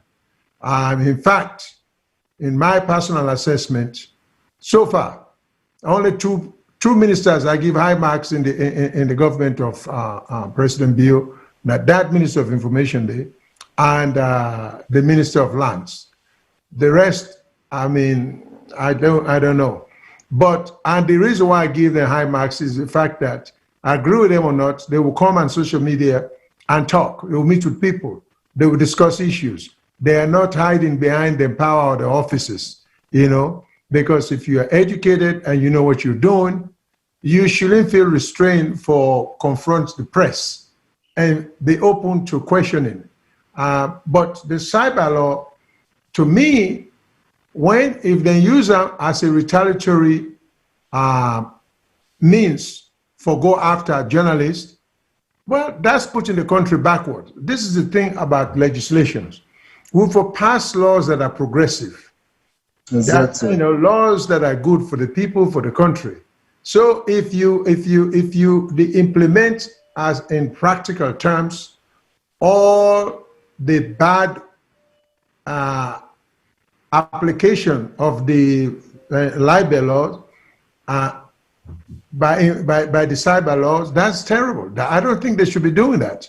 And now some of the instances where Mr. Temple point out, if these instances are true, we all should be appalled because about that, because it does no good for anybody. Because but the thing I also raised, young lawyers need, I'm saying young lawyers because the older guys can't do much more anymore. But young lawyers, that's why we have a constitution. That by now we should be able to have a group of lawyers who are gradually specializing in land law, you know, in law of the press, and be able to challenge their laws there under the Constitution of Sierra Leone. Because Sierra Leone, as it is now, lawyers don't do much constitutional practice at all. But that's the protection. Some of these laws were, like the libel laws, if somebody is arrested because they oppose or they express an opposition or they express a contrary view to which the minister no like. Now, I think by now, the journalists, the ultimately will suggest, put funds them together, get young, bright lawyers then, which we have plenty of in Sierra Leone, to start challenging these laws constitutionally. And let them start from even the jurisdiction of the court, whether a magistrate court can deal with constitutional issues. So unless lawyers are willing to get into the brawl, and the only way the lawyers might be able to get into it, the journalists should be able to come together and say, you know what? I mean, we wish things would have been better, but we don't. We have to fight with what we have. The Constitution is there, and lawyers are ignoring the Constitution. Issues are not being raised. Constitutional rights are being violated. And we all don't throw in the towel and say, oh, the courts, they think that this. Give the court something to do. Bombard them with lawsuits. I'm telling you, the young lawyers, I mean, things will change. The pressure will become too much to bear, you know? But if we all just throw in the towel and say this and say that, you know, first of all, in modern day democracy, the press is a vital arm of government. You know, some will argue that there are, in fact, a fourth branch of government, that's the press. Now, this thing about the media commission, again, I don't know how it was set up, but I remember when the minister became, and we show, and he agreed with me. If you go back and review the tape, he himself said that was too much power being given to a minister. He said that himself. He said he not believes in any one person, because how can you make a minister a judge, you know, because he becomes the accuser, the prosecutor and the judge. He's playing all kind of role. I mean, which is so ridiculous. In a democracy, no one person, let alone a minister of all, should be able to determine the type and level of punishment for someone who deems to be in violation of the law.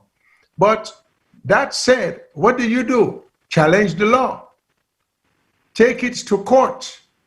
You know, I mean, there are many bright young guys there, and in fact, I feel terrible for them because talent are being wasted in Sierra Leone. If there is anything America has taught some of we, now in fact, American ingenuity is based on resourcefulness. Look at the law the way it is and find a way. It's just like if someone bigger than you attacks you and you don't get the physical strength, but you get a little pin or razor or something, you got to figure out how you for defend yourself with that little thing the way you get. So as things are now, the Constitution exists. It's an instrument that should be used, but it's not being used. It's being left alone by itself. And I will urge journalists and young lawyers for take advantage of the Constitution. They will not forget, say, we'll get a constitutional democracy, which is another mistake people make. We do not have a parliamentary democracy anymore. Now, the Constitution is supreme. You know, the parliament does not have the authority or the power to infringe the Constitution.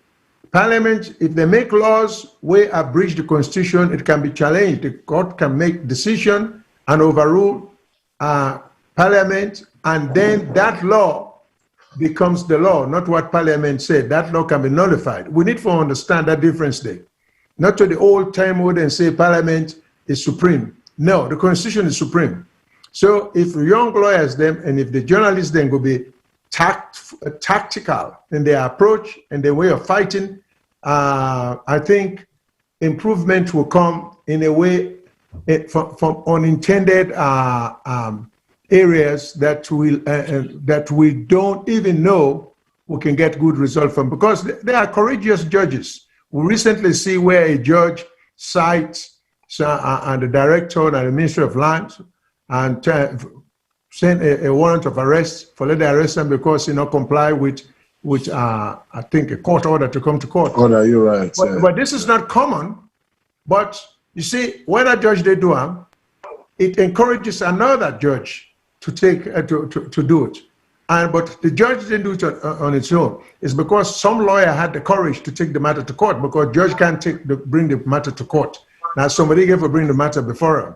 So I'm urging the young lawyers and one of the journalists, Mr. Temple, when I need for putting a resource there is strength in number.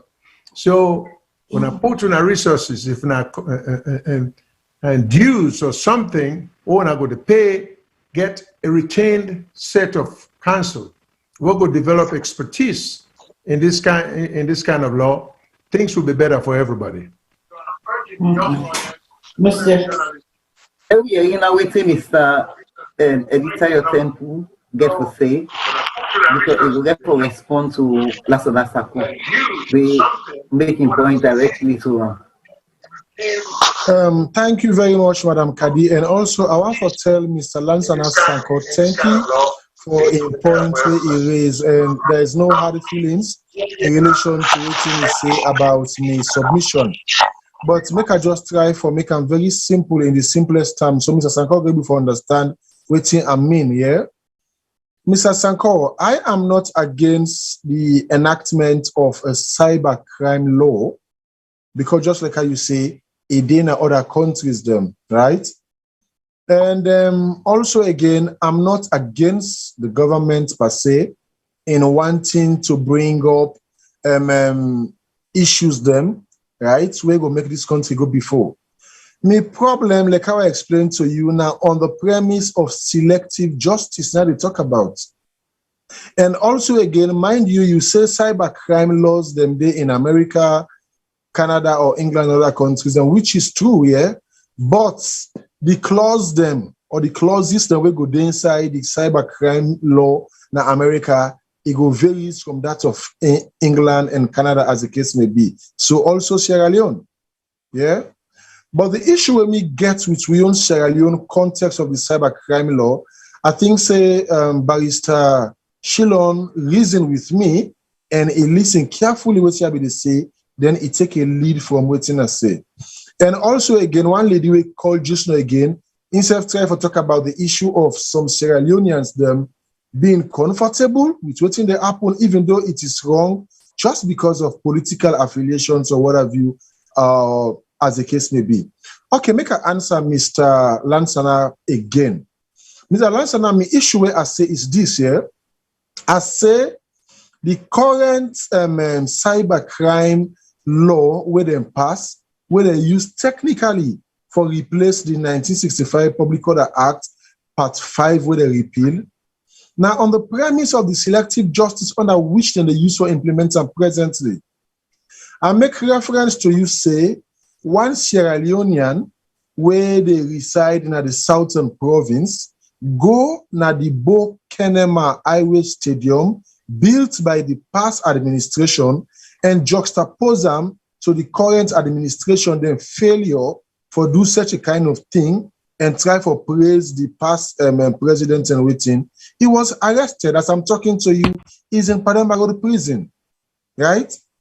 I make reference to you again about a member of the SLPP, where see and say things how they go on fine with him and company in Kenema, and go now one barrier area where they can call one attire base na Kenema Day, and go expressing disenchantment with a megaphone. To a large extent, they say he insults the First Lady and the President, as I'm talking to you, is in Pademba Road prison, right? Okay, now it is good, you go say, if somebody go against or do something for doing cybercrime law, maybe the law all are responsible. Okay, the law they all learn two people then they, yeah. What about then Soldier Man then now when the presidential guard within a president's lodge, we come out with a video and tell people then say, then go kill people them, then go kill Cholombo people them, then go brush them and waiting. When a cybercrime related issue then they, and then take the video where then do that threatening remarks and post on the social media. From where the military said an investigator matter, the up to now we don't know nothing about that. Then waiting you go say again about the issue of selective justice in the implementation of this cybercrime bill. I make reference to you again, Mr. Lansana. I say one boy what they call General Kaloko. I want ask Kaloko go na in your medium waking views, make an audio for say the former president they prepare for bring worker in this country. They don't go train rebel in Guinea for conflict na Salone. He called leather boots and others and waiting as the case may be. Don't you think that is also a cybercrime law violation? And you talk about bullying. Don't you think that is also an act of cyberbullying as well? Shouldn't they or he be brought to book? So what am I trying to say? I don't have problem with the government coming with cybercrime because like how normal Barrister Shillon be the talk just now. Some components of cybercrime law get some portion, maybe some we can get for do it, money laundering. Yeah, we're very good for all of us. But what I'm saying is on the premise of selective justice under which this government is administering or neither implementing the cybercrime law, where me feel say it is of no use, right? Because if you don't implement the cybercrime law, then you get your social media bloggers now, where they use social media bullying against other people. There are many not going for call waiting Attila in don't say or waiting Nemuna Rappel in don't say, but they are let go. Then others and they arrest them, including one lady where they call Corporal Aisha Bangura quite recently, where they sacked from the military because of them say he go open one WhatsApp group where then they share audios and they where they say get for do with government discussion and everything, then sack her for that. But when that other lady will call himself Tutu J or what have you, in pull audio when a soldier woman or they say in soldier uniform, then he talks something we get for doing praise with the president and the current government. She was protected. So, Mr. Lansana, don't you think this issue of selective justice in implementation of the cybercrime law or what have you, or whether or replace some now with the 1965 Public Order Act, is nothing but a white elephant. So it is on this premise I'm talking, Mr. Lansana. I'm not against laws to regulate, because like you see, I talk initially what we talked before say, whilst Umaru Fofana and Sludge they call for the repeal of the 1965 Public Order Act, us from the Journalists for Attitudinal and Behavioral Change, where we think say positive mental attitude is a virtue, and we for change the attitude of journalism for the blackmail people them, for the slander and maliciously attack people them, or extort money from people them because of them get the power to the pen and the mic and waiting. We want for change the attitude of journalism. So from the Journalists of Attitudinal and Behavioral Change point of view, we are calling for amendments or review of the act we are in that will bring a clause where go checkmate the performance of journalism. So, Mr. Lansana, sir, I am not against the cybercrime law. I was just opposed to the selective justice implementation of it.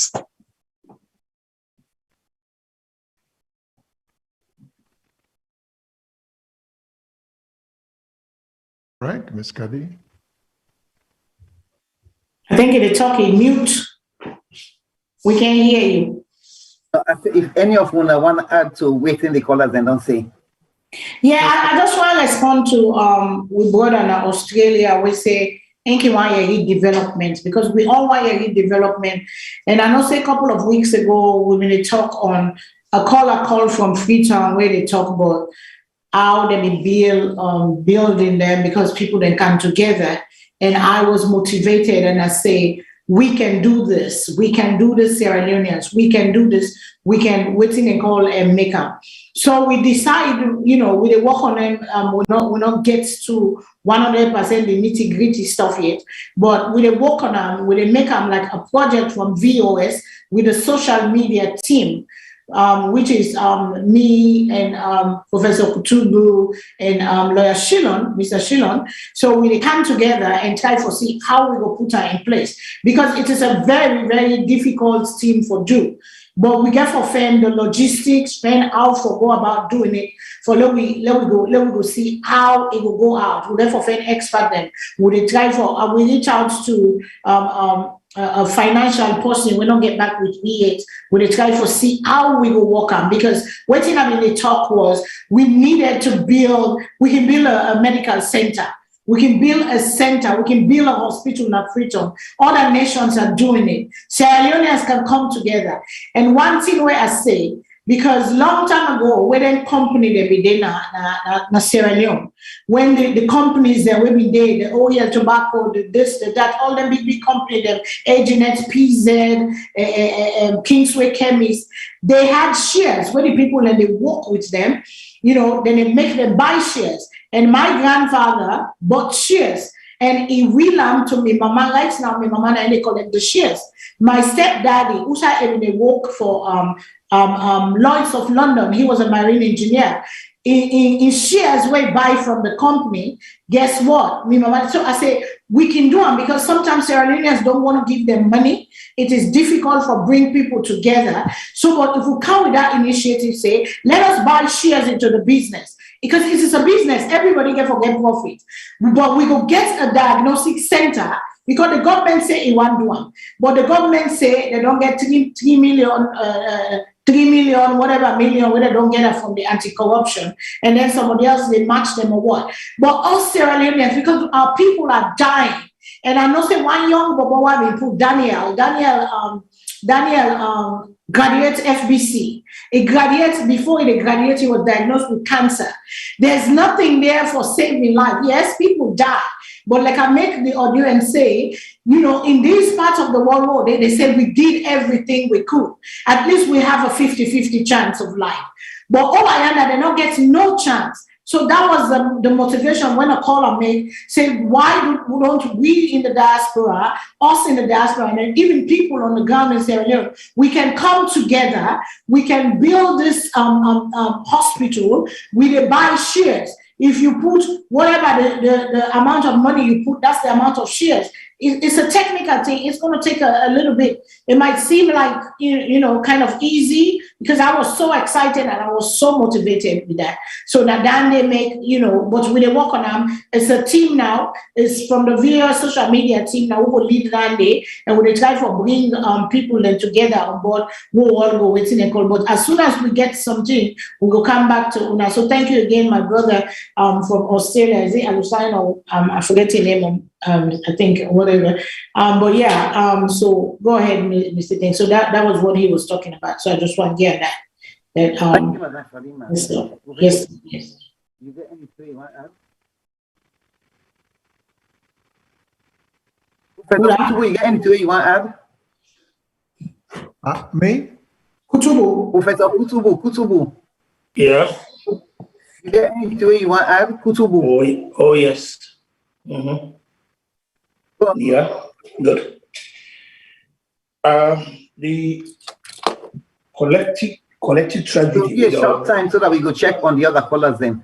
Where they pick them? Oh, finish quick, Professor. Finish. Be quick, Pick the callers.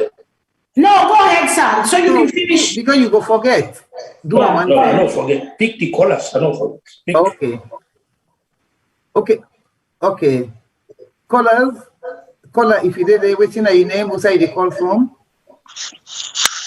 Hello, viewers. It's not Maru de Switzerland.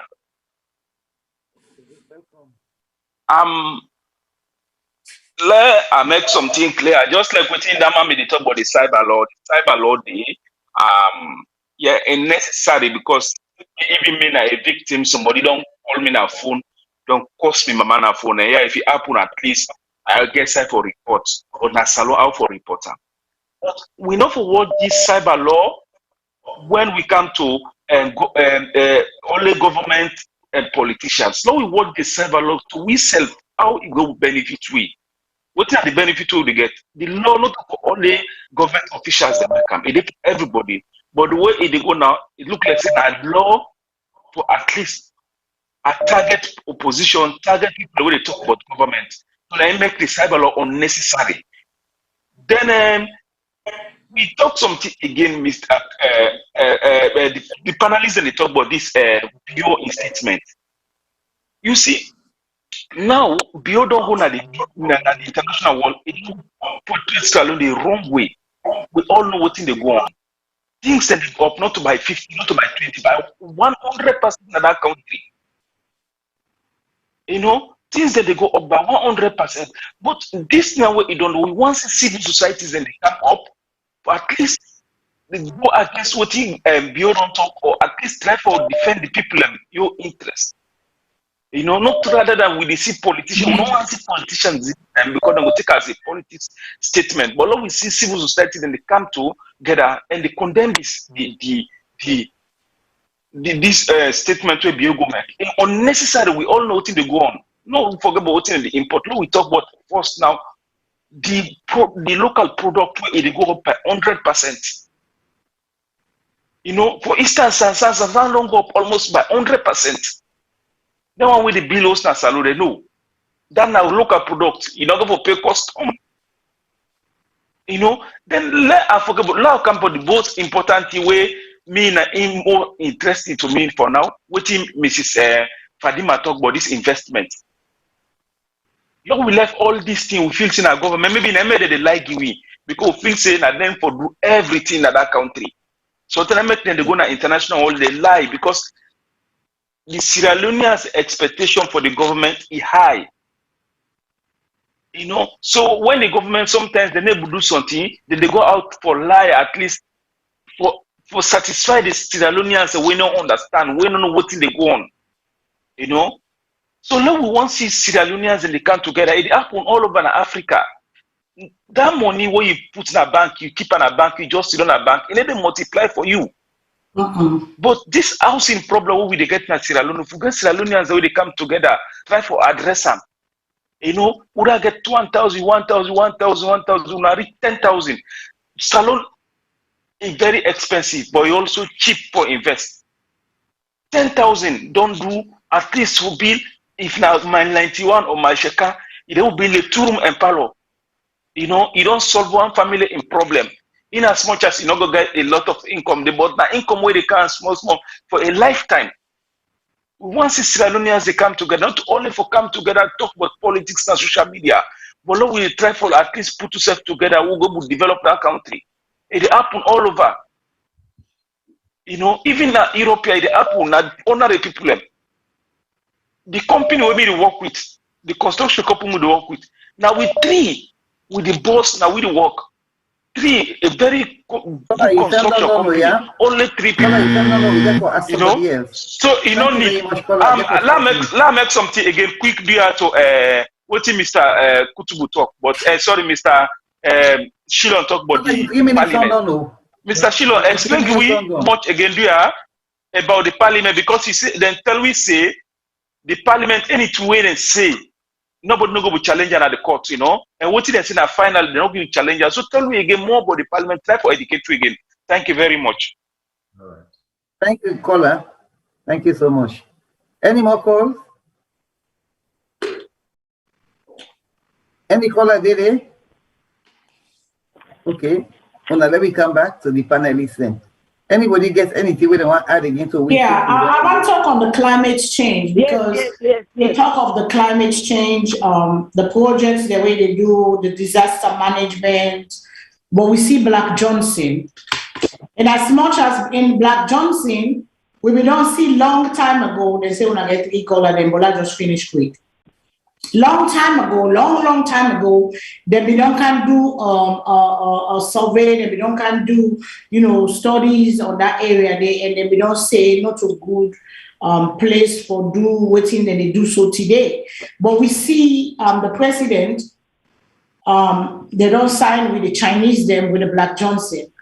Then we are here again on Liberia radio, because on Liberia radio we are here where they talk of companies them, Chinese company them, where they bien Kailao, when they do mining, then they do illegal mining inside Africa, inside Sierra Leone.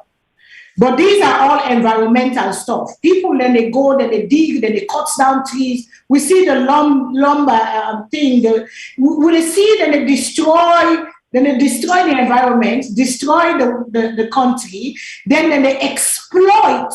These people are coming in, our leaders are allowing them to come exploit we. And then the people that will live, they know the benefit from waiting we own land, they give and produce. But yet, the other people outside, then they still they get. They say that they make deal, then they make deal way good for Salone. Are we desperate for investors? Then with a mortgage, the future of the country, the environment? Because we talk of climate change. We say they don't put together climate change and all this other stuff. We see the mudslide when it happen because people they don't cut down trees.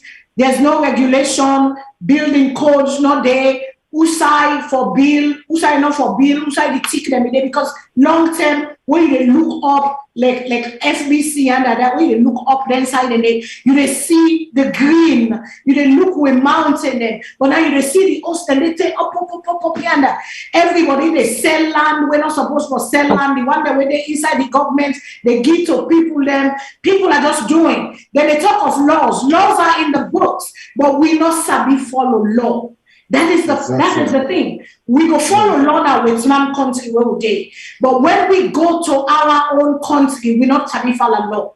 And that is the thing. We not sabi follow law. We not get integrity. It talk about checkmates. It talk about they checking themselves. The self-assessment, tools for checking themselves. You know, he said they check themselves. That's what the president said. They are checking themselves. But we see ministers in the misbehave. But President Bill is not saying anything about it. He's allowing them because in silence to us, we assume say he agree with them. Because if me gets a minister, just like it pleases the president to appoint, it should displease the president of the behavior of a minister or somebody in cabinets that he appoint for let and go because of the bad behavior and the bad things that they do. But they're not saying nothing okay for come on behind that because they're all at the same cabal. And that is the frustration. We will never go forward. Then we say we want to sit in the Security Council. No, we will never have it because we're not sabi take care of wisdom. We're not sabi take BA. We know they put nothing inside it. We're not able, but yet we want to play with the big boys. We cannot do that. It's not possible. It is possible maybe later. It is good to have that aspiration. It is good to get that dream day. It is good to see that one day I can do it. But the vision, how forgets day. You get for begin from Musa Yude. And if we're not clean with country, if we not do the right thing, I mean, we just go in circles. You know, the circle may go on 360 degrees. We just go circle. We just go no more. We just go the same thing. Whether they come, it makes so. Whether they come, it waits in a call. So I pass them back to you, Madam Johnson. Now I pass them back to you. I thought we can get some callers then. Caller, what's your name? Where they call from? Yes, my name is Bendo. I call from Kansas City. Hello, Bendo. How are you, madam? Welcome. I did do well. I did tell you now all 2020. Thank you for making a program that are accessible to some of us. Even though sometimes we can listen to them, we take a break before we break down. But to me, I listen to the president's speech, and I'm not going to say call and we say I've been for column, but I've been just amazed say na Salone in the talk box. And to me, I will say one word where I feel very embarrassed for no say with president they talk to the world. Where you team up na then kind stage then they na the world they talk to. And going back looking at some of the documentary where people they can get our country, they can shed light on some things that we self-we come out Salone, we self-we don't live in a Salone, not even get a clue. So those people where they mingle with we, they know more than waiting with President Mapna that podium they talk about. But needless to say, I don't just come for realize say the politics na Salone, me not so politician at all, far from it for no, and one for even no, for engage or one for even engage. Because it's so toxic to the point that even the one the way they holler for SLPP, they're not even realize what's good and what's bad for we all. Unfortunately, if Salone good, now we only good for. If he bad for we all. But coming back to me on reason what to make a call, Miss Fadima, I not been engaged in the same way when I get the program, but the investment stuff where they talk. But I'm very interested. If there's any way where I will contact you, where now when I say when I work on the nitty-gritty, I not get any input so far. But me na a medical person in America, yeah, I don't study now, I don't do now, I do a little bit of finance, not much, but I'm very interested in whatever contribution when we go able to give. I'm more than willing. My bags are packed. I'm ready. I don't do now. I want to go home. So we can do this. We have we can do it. It's not good for we all.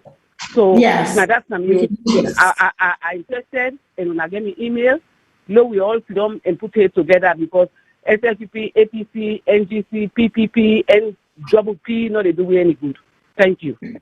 Thank you, Madam Bendo. Long time, my sister. God bless you. We get one more call. Caller. We get one more call. Caller.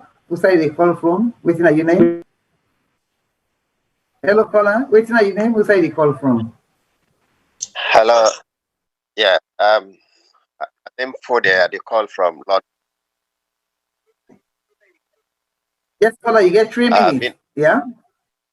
Mina 4 day, they call from London. 4 days from London. 4 days.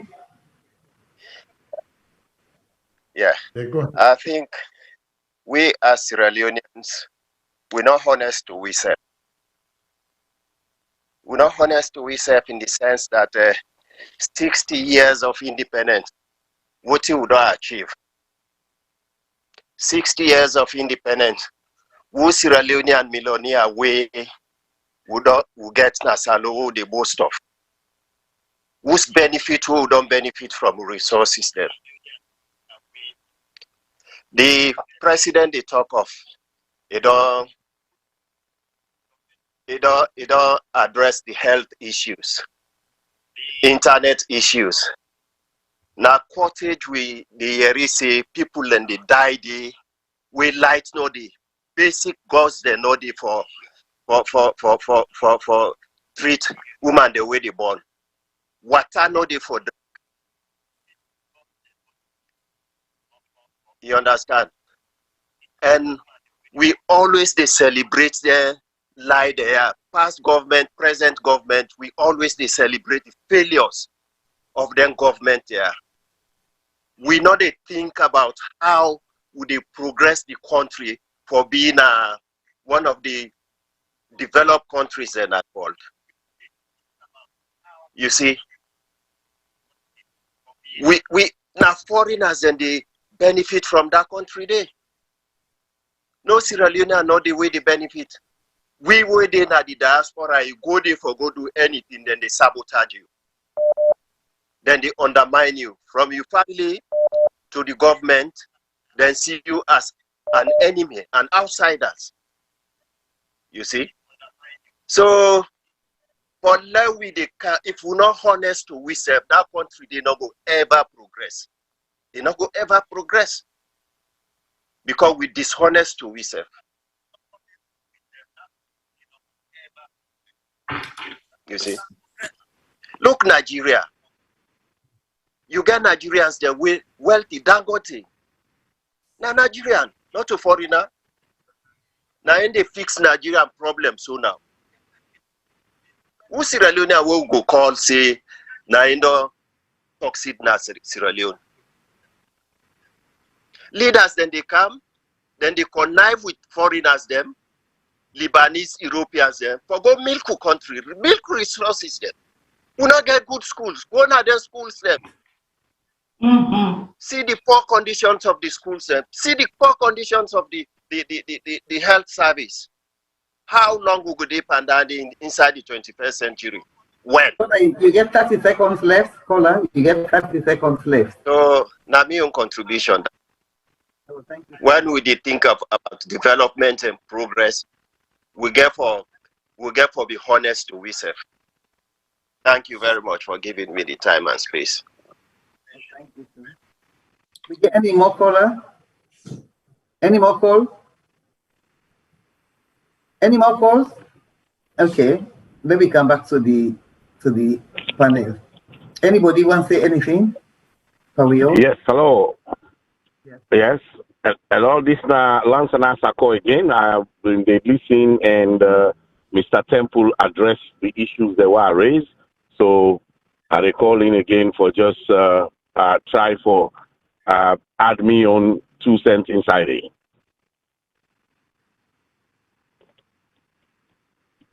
Hello? Yes, hello? Go ahead, Mr. Lanson. Go ahead. All right, okay. Mr. Temple, first of all, again, I mean, I know ever see you on social media, or maybe I don't see you, I just probably not get time. But first, I want to commend you that you're very, very knowledgeable and very articulate in your submissions. And I believe, say, you get Sierra Leone at heart.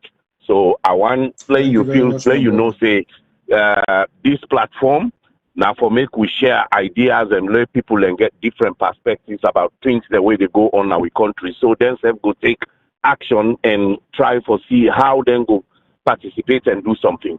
Now you address me issue, and I want for a little bit differ from you, the lawyer Dede, Ingo able for tell we waiting at the try for say. The issues the way you highlight say are not talk about. If you really imagine, the only thing where me come in for talk about, and I tell you say, I say the rest of the things the way you talk, they are very correct.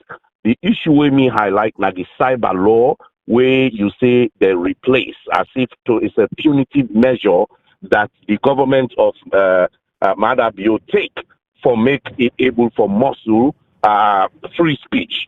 And me differ from that completely, say it's not. Now you raise the issue of the boy where go Nabo, where he talks in an escroma na in build the stadium Nabo. If you go on Facebook, you go see 3 days in a row they lambast the government for that particular issue. Say let them arrest the people where put that boy inside Motka. Their faces are not hidden. Then they so an easy way for attack them. And at that time, I don't even know whether they're government officials or not, because my plain clothes them been wear. So, and I make that comment, they say, I don't know if not government officials or if not citizens, but whatever they are, they need to be arrested. Then don't violate that mandate in freedom of speech. And I go one say you say that particular part, that one they not to cyber crime. And you mentioned the police or the army man them na the lodge. That one they back not to cyber crime, then commit. That one they na misconduct in their capacity as bodyguards for the president or whatever capacity them they work in na misconduct. That one they left them duty, then go do so. That not to cyber crime. Na thing where they use self, you use computer, you use other things them for cause serious issues against an individual, and it can even be money laundering or other things. But those two are not cyber crimes. And I did advocate, if you go on social media, you will see that I go 3 days in a row.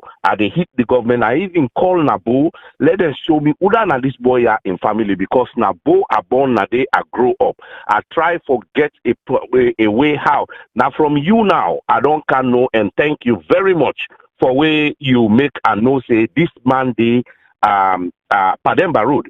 And by God in power, myself, maybe I go there in contact with you. I go try forget your number. I they left here on the 30th of October. I they go. When I come on Rwanda, they go direct in a salon. And I go make sure say, Mr. Something and go lock me up. Because why they lock this guy up? We have to find out why. Why then go hold them and them holding freedom na in hand just because he talks say and Eskroma na in build the stadium. Of course, na Eskroma na in time na build the stadium, and that is true. You know, lie at all. He did not lie. Everybody gets the right for being grown truth. Sorry. Yeah. That's all. You want to round up? You can round up. You're 3 minutes on done. Just round up. Okay. Okay. All right. So okay. Well, that's all I wanted to say. So that then too, then they qualify for be cybercrime, and I did speak on that issue of the issue the way you raised, and plus the army issue. I spoke on it too. If you go on Facebook, you'll see it. Thank you very much, sir. Okay, Mr. Benson.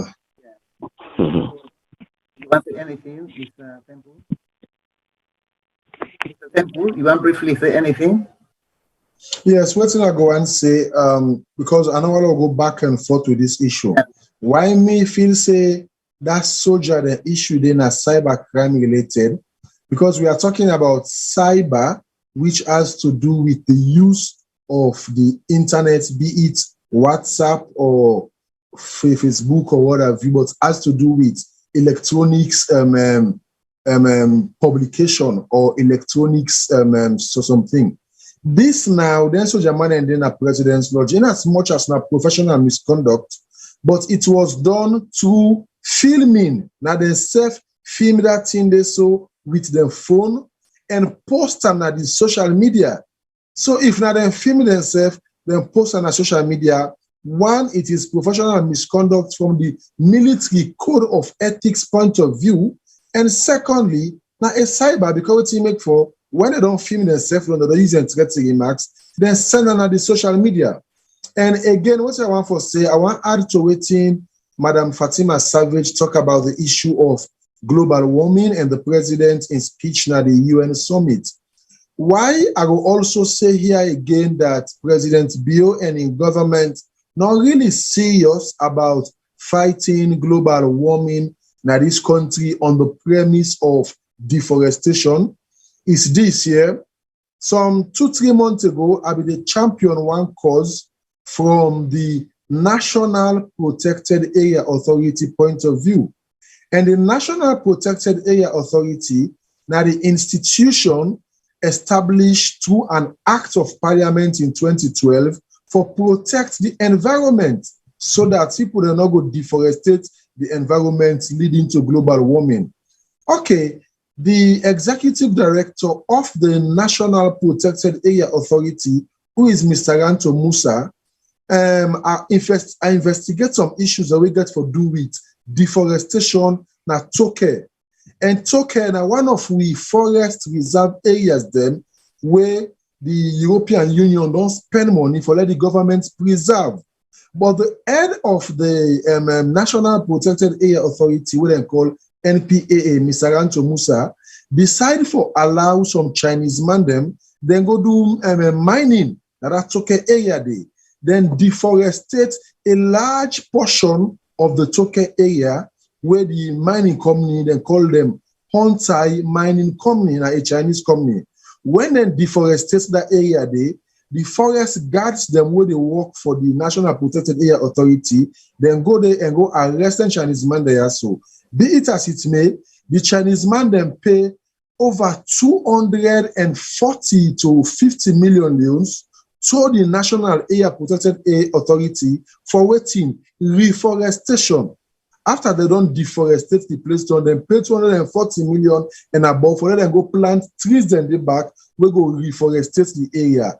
Could you imagine, say the head of the National Protected Area Authority use this money for a different purpose? He said he go organize retreat in Abo. I take this information also and everything to the Anti-Corruption Commission. Up till now, nothing has been done. So this is to show that the president and the government are serious about climate change and deforestation. The other issue again, I want to make the audience know, including owners at this platform here.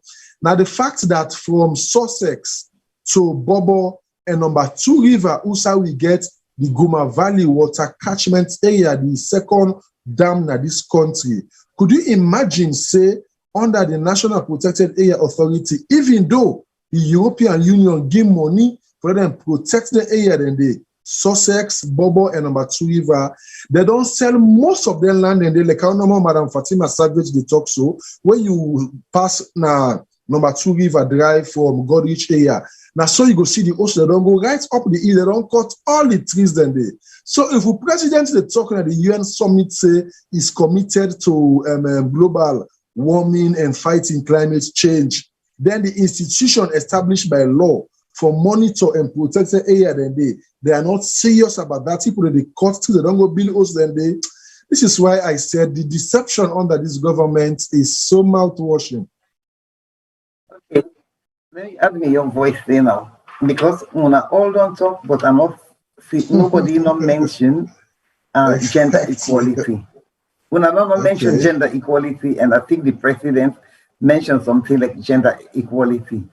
We speak on that when you want to say something on. The president said that they promote gender equality. I don't say it that way at all. May not say it that way, because from where this president come in power, okay, he give 1 or 2 women, you come where they upside down at this area. He give 1 or 2 people that we very close to the corridors of powers, we know women, they give them position. But a government we want to promote women equality. The only person where the government seem and where Mother Bio promotes, now in wife Fatima. Now I know what it promotes. You get me? This is my own opinion. You get me?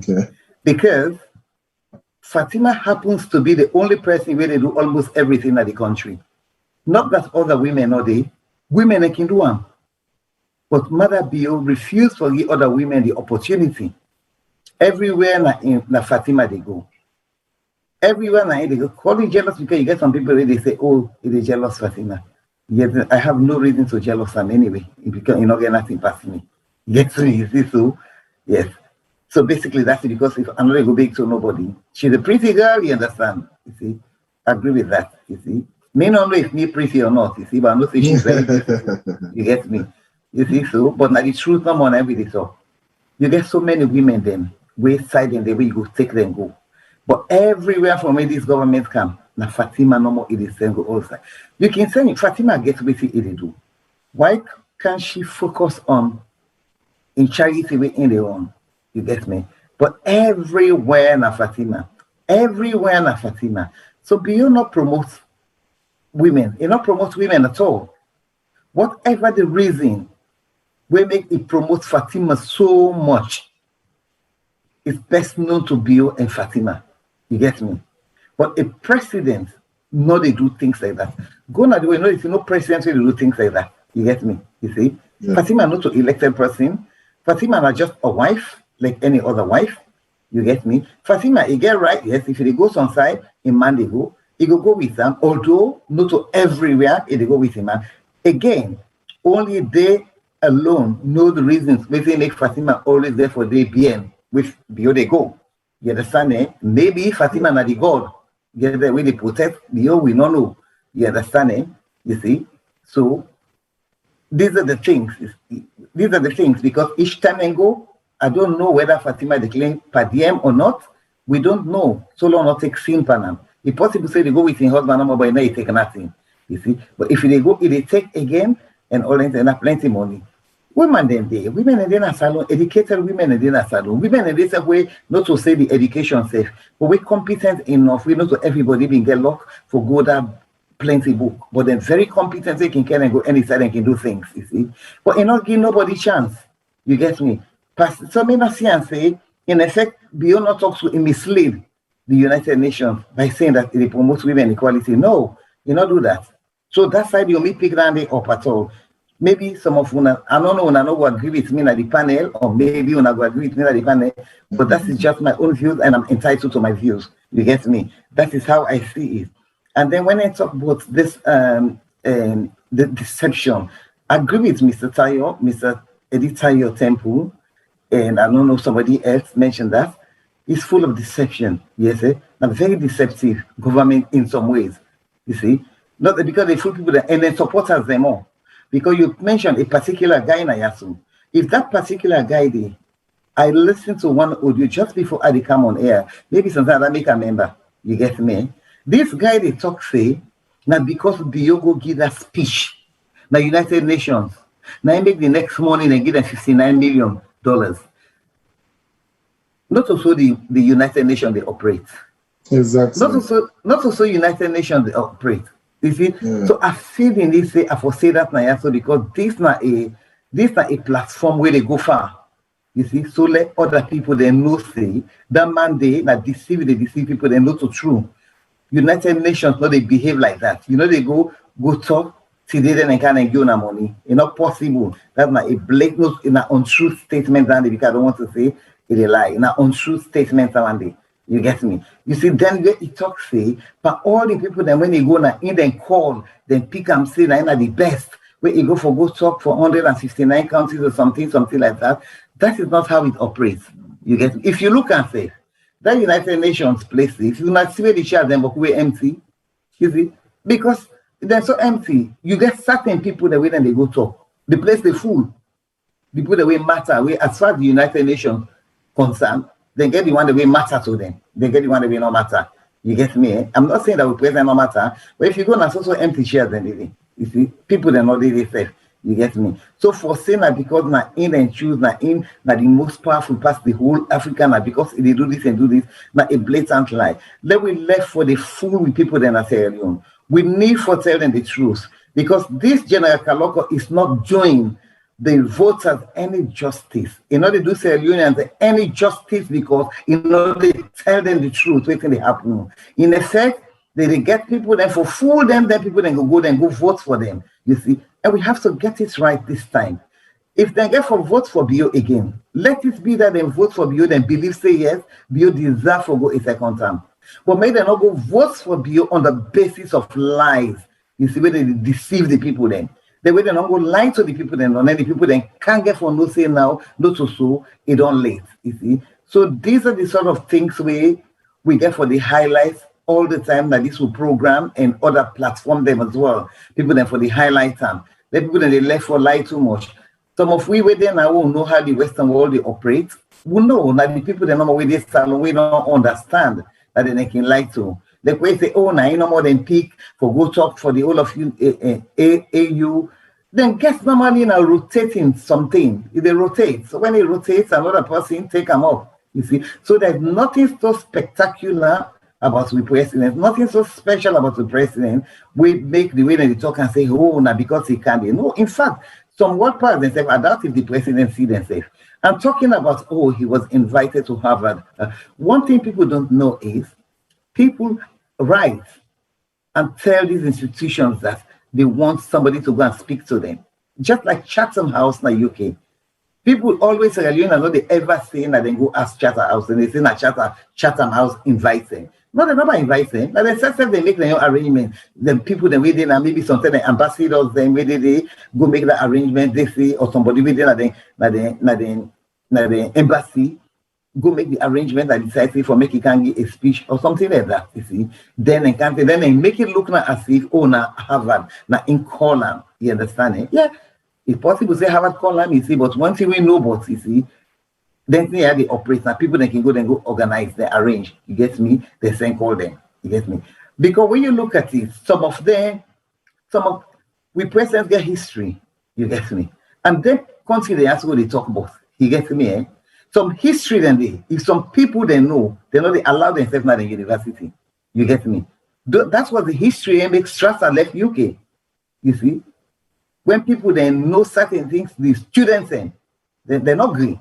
They say no, we don't agree. Whether Strasser been do anything or not, they don't want to. They not want and you get me? That's what it come out. So we have to be very careful how we talk. It just like when you can't talk, say, oh, then give this person award.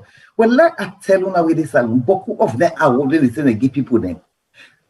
Yeah, so people don't know about them award and say. You get some 2-3 organizations, then as you have to be something that tell you an organization no more, then go and make small paper, then say we award you. Then they take another, then make them the hype them over, say, oh, then okay, give them award in the UK. You understand? Serious award in the UK, it is all over the newspaper. Serious award in Europe, it is in all the television paper, then television, news, newspaper, everything it they know. You see? So we have to be very careful how we deceive the people then. You know, nice at all for the deceive the people then. You see, so me not get for say much because I don't make when I all don't talk all the talk done. One thing I remember I need for talk is that juju man. That juju man we say he worked for Fatima then. You see, that juju man they arrest him. You get me? Just the freedom of speech. They arrest him. You get me? Now let's go to Camarimba. This is one topic that yes, again it's used as Camarimba. You get me? I don't condone rape. I against rape completely. But when you look at with him with the talk Nayan, Camarimba, you see, he don't do all this time. Camarimba not get bail. Now them get some stringent conditions that are in bail, we make it almost impossible for making come out.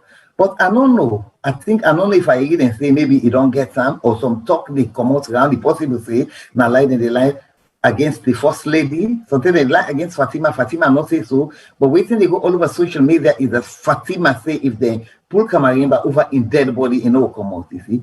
Well, I don't want to believe that talk there. Because not feel say he will do that, you see. But if he did say he do that, then you see. It's, I don't know waiting for say for let somebody get such a very strong mind. You get me? For somebody we entitled to justice. He entitled to justice. If therefore if not be yes so self he entitled to bail and again the bail. You get me? He come out. You see? So like all them saying they see degree of injustice they panam. Because if really this man do something, you see, why they not don't try him up till today? It is 9 months, you see. You see, so we get for begin understand how the judicial system they operate in Salone, now because politics not involved this so much. That is why if I have my way, maybe politicians should have nothing to do with the judiciary. They should have nothing to let these people then just operate independently. You see, because if they not operate independently, you see, then they're going to cause so much degree of injustice to people then. You see, because then they're afraid for lost and job, or then they're afraid for good like the bad books of the president or the politicians and all that, you see. So these are the sort of things we get for looking to, and somebody like Mr. Temple, we happen for the amongst we were a journalist. These are the sort of things that we want all for the take up. I know say una say things tough for una because una want do una job, but they know they allow una for do una job. You get me? Because we do something, they say you are biased, you see. I have been told that I'm biased several times. Last Sako accused me last week say I'm biased. You get me? Just the way they say biased. So that's but not so anything, you understand? Because we didn't have that kind of forum there. So obviously they expect anybody for say anything. People only they say how they feel. And it's like when you come back and talk to them, you see how he come back and talk to you. Initially, he talked that way, you understand it? But when you talk to her now, the situation different, you see? Yeah. So these are the sort of things who they tell una the journalists, una not giving at all. Una just try to do always una able to do for the poor people that we're not able to get. You see? This is one of the reasons why we're so glad when you come this show, this we broadcasting show will get, and we hope say you will be trying for come back. You see, at least you educate me a lot on a lot of things where some of us not be know. You educate me a lot on them. You get me? You see, and Mr. Shilon, now that one you say you educate me, you say a lot of things very good. You understand it? The queen of VOS. You talk past me, sir. You get me? The queen, you take me place. I'm humble. You talk and you talk sense. Everything has sense. You talk a lot of things. Maybe sometimes I mean, you say things. Not for you to talk all the way you talk. You get me? You see, but that's all we decide for say. I'm not the whole more because the time done late. Unless if anybody wants to say anything, I like you now like 2 minutes now for let all round up. Then we can say goodbye. We're all round up 2 minutes. Okay, let me round up. And if I go round up, I want for give an update about the Mohamed Kamaremba Mansare in trial, and also the position where we did presently from an informed point of view, owing to the fact that as a journalist within Sierra Leone presently and the follow-up the issues then. The Kamaremba matter as we speak is this year. On the 7th of September 2021, this year we talks in this particular month here, so Justice Samuel O. Taylor began for grant Kamaremba bail. But some people refer to the bail as stiff bail here, but in my estimation, it is not a stiff bail. Okay, Justice Taylor give Kamaremba bail on the 7th. On the 8th, then try for process the paper, Kamaremba not come out. On the 9th, then processing paper and not come out. On the 10th as well, it not come out. So people begin to ask, say, why is it that they don't grant Kamaremba bail, but enable for come out in detention up till now?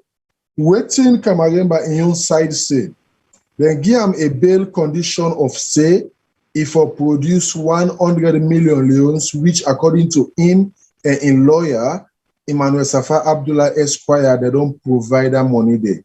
Then say again, if I get 2 shorty, where then for be ordinarily resident na Freetown yaso and get host na yaso, then they again don't be addressed. Then say again, if for the report, now the office of the master and the registrar tries weekly after it don't come out take a medical treatment done, they're willing for do that. The only 4 conditions where they say if you're doing in the court get bone of contention with as we speak, when they cannot come on a do, then say it's supposed for handover in traveling documents them. That which in say it don't do. But the court on the premise of assumption, the court through the director of communications na the Salone Judiciary Day, when I want my own brother self in the journalism field, what they call Elka Sano. Elka Sano say Mohamed Kamaremba Mansare no tender in international traveling documents them. According to Elka Sano and that of the Kamaremba camp, Elka Sano say and through the judiciary that Kamaremba no tender in American documents or whatever as the case may be, passport or so. Kamaremba say he no get American passports. In a Sierra Leonean citizen and the Sierra Leone passports we get, now he tender to the court so. So the bone of contention now is Kamaremba, according to the court, on the premise of assumption, they assume say Kamaremba get international traveling documents them where in all submit up till now. So because they not submit one and they then say if I submit the international passport or traveling documents and they. So because of that, the court is not convinced with the documents the way it tender. So because of that, the master and the registrar could not process his documents. So that is the reason why Kamaremba is still in detention. I will ask Mr. Shilon, make it rub him up and this more because he know the American law yonder more. But based on what we know in UK, you see, you can still then too. You get all the facilities that I have, but you not get British passport. So there's a possibility that Germany is not being get American passport, but it gets me no know if you wanna call them green card or something. You see, when I in like we na you they get ordinarily resident, but you not get passport. So people you can entitled to transfer number take them. And I remember when Camarilla start politics, this is what I heard in speech the way he can give. Camarilla na the one person with them they talk boss say the one that will get British passport. Now in they talk and say, well, if they really talk against that, you see, because in get in Sierra Leone passport, he always talk him. Me, I don't hear he talk and a speech them boku. You get me where he talk say, well, they want the way then they say, I think with that kind of young girl talk being come or other talk, they talk say, well, at least you don't get nothing for worry because in Salone passport now ain't get now they go up and down carry. You get me? You see, so if you don't produce that Salone passport today, and not for that the court can say they wanted the passport. You don't produce a passport. It's another passport they get. If the then you come and make you go swear affidavit. You see, you can go swear affidavit in court. Once you don't go swear affidavit, that's it. Then it's up to you now. If they catch you in the end saying a lie, you lie, na affidavit, then you don't commit perjury. You don't go lie under oath. You get me? But anyway, I don't know. I will call Mr. Shilo making educate me on the American lawyer. Dear Mr. Shilo, very small thing now before we log off. Before I say anything on that, I want to ask Mr. Temple, is the master and registrar still Miss Bola Archibald? Who is the master and registrar? The master and registrar is Madam Ellen Thomas. She's Madam Ellen Thomas now in the work with the Chief Justice when Barrister Edwards. But Ellen Thomas, now the current master and registrar, sir. Okay. Ellen Thomas. Okay. Now, when the court because I don't want to let it look like a question and answer session, but the court not be originally apply the presentation of in passport as a condition for release, not so originally. No, they just say traveling documents. They say for tender in traveling documents so that they're able for confiscate them and bar harm from traveling. So they're not able for travel out of the country and jump bail.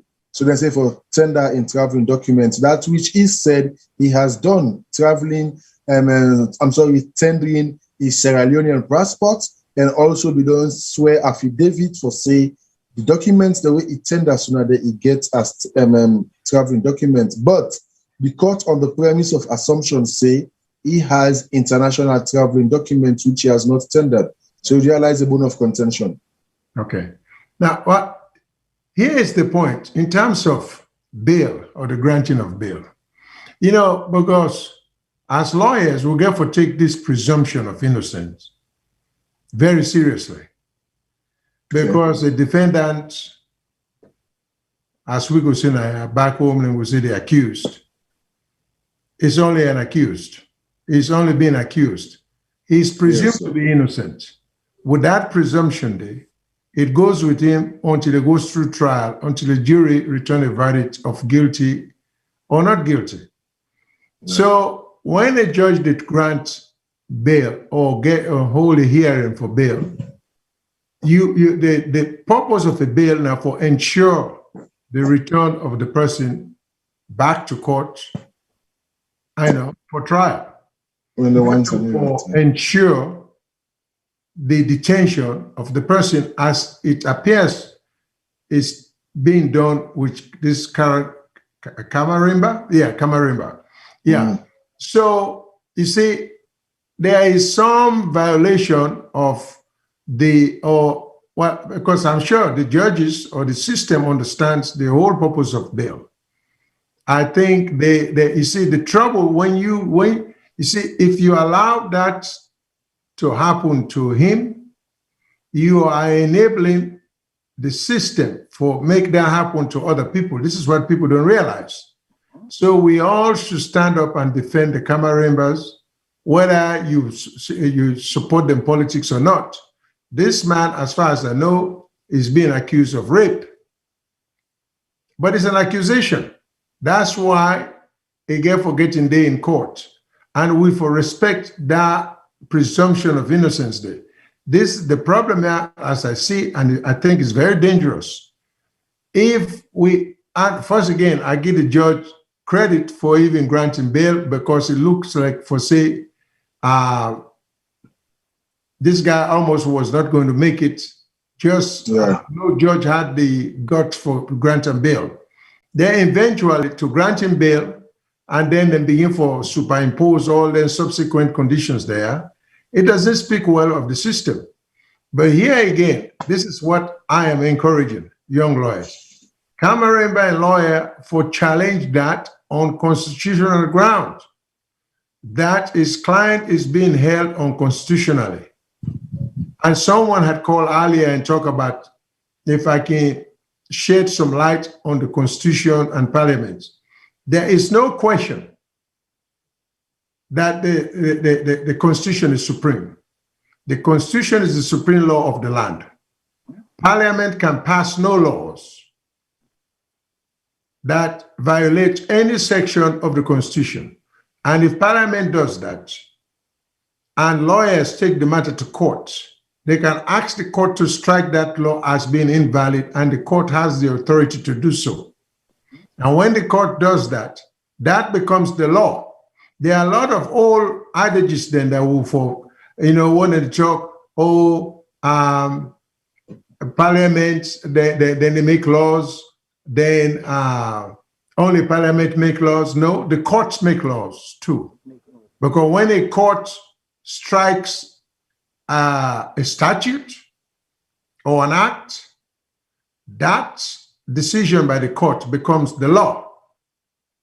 And so that's a form of making laws. So the courts do make laws, not only Parliament, So legal or court decisions are laws that cannot be violated. And so the Constitution is the supreme law of the land, not Parliament. Parliament cannot pass any laws or violate any section of the Constitution. But the lawyers are strongly encourage them to challenge these things. If he had an American trained lawyers, that law would have been challenged long time ago on constitutional ground. My client will have never been kept there, will have been at the Supreme Court by now, forcing the Supreme Court forgive a landmark decision if the system allows that. Because you see, you got to hold the court's feet to the fire. If the court wants to make bad laws, let them make bad laws, which will speak good of them. But these undue advantages are going on and on and on, and no one is challenging these extraterritorial kind of behavior. So it will continue. Again, I strongly encourage the lawyers to push hard. Some of the talented lawyers there, they cannot, because you see, this profession used to be called the noble profession. I don't know whether it deserves that name anymore or that phrase anymore in Sierra Leone, because most of the things we see that are not being done or that are being done by the profession itself are not noble. So we need to go back to the good old days when you don't have to be a rich man to have somebody fighting for you, because you have to have a calling for the profession. And therefore stand up for the rights of everyone, particularly the weak, not the wealthy. When I was growing up as a young man in Sierra Leone, my role model was a lawyer called T.S. Johnson. Most people may have never heard of him, but he was the best criminal defense attorney I think Sierra Leone ever produced. If anybody is familiar with the Kurubale case, Kurubale was the man who in broad daylight struck and killed at Wataki a top-notch, high-rank police officer, Mr. Grant. And for the first time, we'll get that kind of a murder day in plain view, broad daylight. And Kurubale was upset with Mr. Grant. Don't want to get into the story. No lawyer in Sierra Leone wanted to represent Kurubale because a capital case, they were trying to get lawyers from England for represent Kurubale. Nobody would take his case. He had the money, but no lawyer had the courage. Mr. T.S. Johnson got up and said, we no need for bring lawyer from England. I will represent this man. The fact that to kill a police officer, he get a right to legal defense. Anything if I have to represent him, I will do it for free. And you wanted to see a masterpiece defense. He represented Kurubale. The case went to trial before Justice Cole. At the end of the day, when the dust settled down, Kurubale was found guilty of manslaughter, only had 10 years. Because he had, there were mitigating factors as to how and why he committed the murder. So, make a kind say, Mr. Shino. You see, in those days, that was when the profession was noble. That's politics right. Politics not be involved. But today, politics involves into every aspect of that country. Everything in that country, politics involved. Now, you know, I'm boggy. You get me? Because me always say, if Kamarimba rape, let it face the law, make it suffer the consequences. But it don't reach a stage now where me self now, you get me? Eh? Kamarimba in defense. If Kamarimba wants money for pay for in defense, I not get money, but I will put money, I will help for pay in defense. Not because I support rape, because if he be say a rape that picking day, let it go jail. For life waiting the law say let them deal with them. But waiting and they do so now we not like. Just like when you say, if it happen to anybody, to Cameroon, it can happen to any of we. Yep. So we have to do something. I called somebody, I said, I am willing to help to pay Kamarimba in lawyer bills. I call somebody in private. I tell the person, we're very friendly to Kamarimba. You get me? The person you know. You see? And the person we all go, nobody no go no more saying that person I spoke to. You see? Because I think the injustice pass mark. You get me? All we want is let them get the opportunity, make it go to court, then they go find them guilty, then find them guilty. If they only find them guilty, they free them. You understand? I am quite happy to put my money on in defense. You get me? Eh? Yes. Because yes, Madam Kari Johnson, before Mr. Shilon continue in addendum to 81 for say, I just want for set the record straight and try for clear the ear here. Because he say on a repeated time where you don't come into this matter, you are talking about rape, Kamarimba being accused of rape. According to the what should I say, the charge sheet here, Kamarimba is not being tried for rape, is being tried for sexual penetration. And the lady where they also they go through the trial when Marion Aruni in for aiding and abetting conspiracy, because they say the picking under review now this Marion Aruni na Giam to Kamarimba, and Kamarimba is being accused for sexual penetration, not rape. In as much as according to the legal jurisprudence here, which is a common law, the court of law say we not for discuss the nitty-gritty of a matter because we will be roped in for contempt of court. And so as a journalist myself, I would not want to be roped in for a contempt of court. So we are not really discussing the nitty-gritty of the matter, but I just discuss the bail condition where they don't give and where they don't meet it, and also for set the record straight, Kamarimba is not being tried for rape, but for sexual penetration of a minor. Yeah. Well, for sexual penetration of a minor, if you find in a crime, you then find them guilty. You don't use one thing is what they say where you don't use a minor. The one say we're not a minor, we're an adult. You get me? You do that with adults without the adult in consent. Consent, you're right. You get me in a crime. You see? Yeah. So nobody no go support Kamarimba by that. What we are saying here is this. If you don't meet all you don't meet all the conditions of bail, then you don't give on the passport when I get. You don't give on the passport and say traveling document. You don't give on the traveling document. We say go on the bit for. You see, then it make me now want to think whether it's politics or not. When they talk say now Fatima Bio they be anything Fatima Bio say enough for common because Kamarimba was the first person to make a statement after Fatima Bio married, and Fatima Bio be the challenge them, and Kamarimba be the challenge them. Could that be a reason why he's suffering? If that's not the case, Fatima, you know, member say you born Peking. Sometimes they say Kumra for not a jump fire. You can do something today, something where you don't die. Now, what you do to people, then they happen to you picking them. You get me? You see?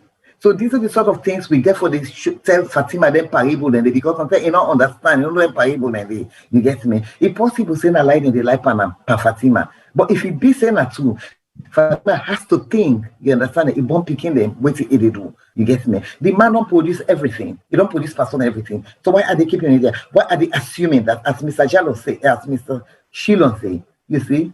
The man is not guilty until they find a guilty and trial. You get me? This my bail. I can understand. With every court they ask you, the reason why they ask for persona for making not abscond, making not run away. You get but first of all, those people will put up them building the day. You think so they're crazy for go sell their host, put all that kind of money, then they don't take a marimba, they run away. You see? They're not gonna do that. You see? It is so the thing is the injustice is too bokun at that country. How we country can they now one great woman waiting is say 9 baby. That if not true, because me no know. Because inside this politics now all man they talk lies. You see, the possible say the life of Fatima, no, you understand it. But too many things they come up now and how would they see this thing? So it's wrong. You get me? It's just a shame that I have never had the opportunity for no Uda Nakamarimba in lawyer then. You get me? Because I'm quite happy to put my money Nakamarimba in defense. You get me? Yes. I'm happy for put. I not get money, oh. You get me? But except na 50 pounds, I say la pussy. You see? And this 50 pounds they go do something. You get me? Let this man get fair trial. Let get fair trial. You see? If they convict and he go jail. That's all we want. But let not go put on, especially when the man sick and not get good health and all that thing. I remember when Fatima in brother died. But the whole country know how it affected how she took that death. Get me? Would she want somebody in member of her family for go through waiting Kamarimba they go through? Would Mother Bio want a member of her family to go through waiting Kamarimba they go through so? Get me? Supporters of SLPP go can't tell me say I they support crime. No, I'm not supporting crime. So Kamarimba, let them put them to court, let them find them guilty. If they find them guilty, then get the strictest punishment they forget. The worst punishment for get if they say jail for life, they in jail and jail for life. You get me? But let them get the opportunity for proving it. You get me? Let politics not come make that man language take a die. Na jail. You see? So I agree with what Mr. Shilon say. It's about time to let people they all. Let we talk openly. Because they talk openly about Kamarimba is sick one, now make bail come. They not be intent for getting bail. They had no intention of giving him bail. When they say that die, don't come, Kamarimba don't die. You see, so they worry now saying that this man not can die in a jail. They say he don't die in a jail. So they make his offering, but then yeah, the conditions, the way they know say it's almost impossible for making meet. But God can make him meet them.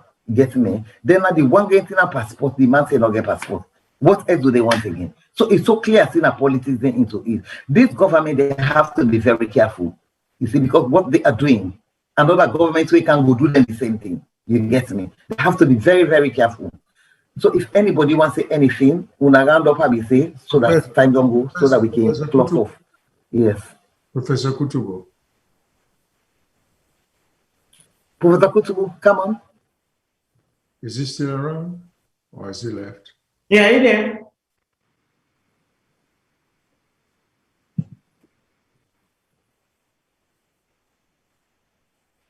Kutubu, it is. I get from a meter. Professor Kutubu. I'm not thinking you want to talk again. No. Let me talk again. Okay, let me go. First of all, I want to say thank you to Mr. Temple because when you get somebody on the ground where they give you detailed information, because there are so many things out there that you get to find out waiting at the real truth before waiting and go.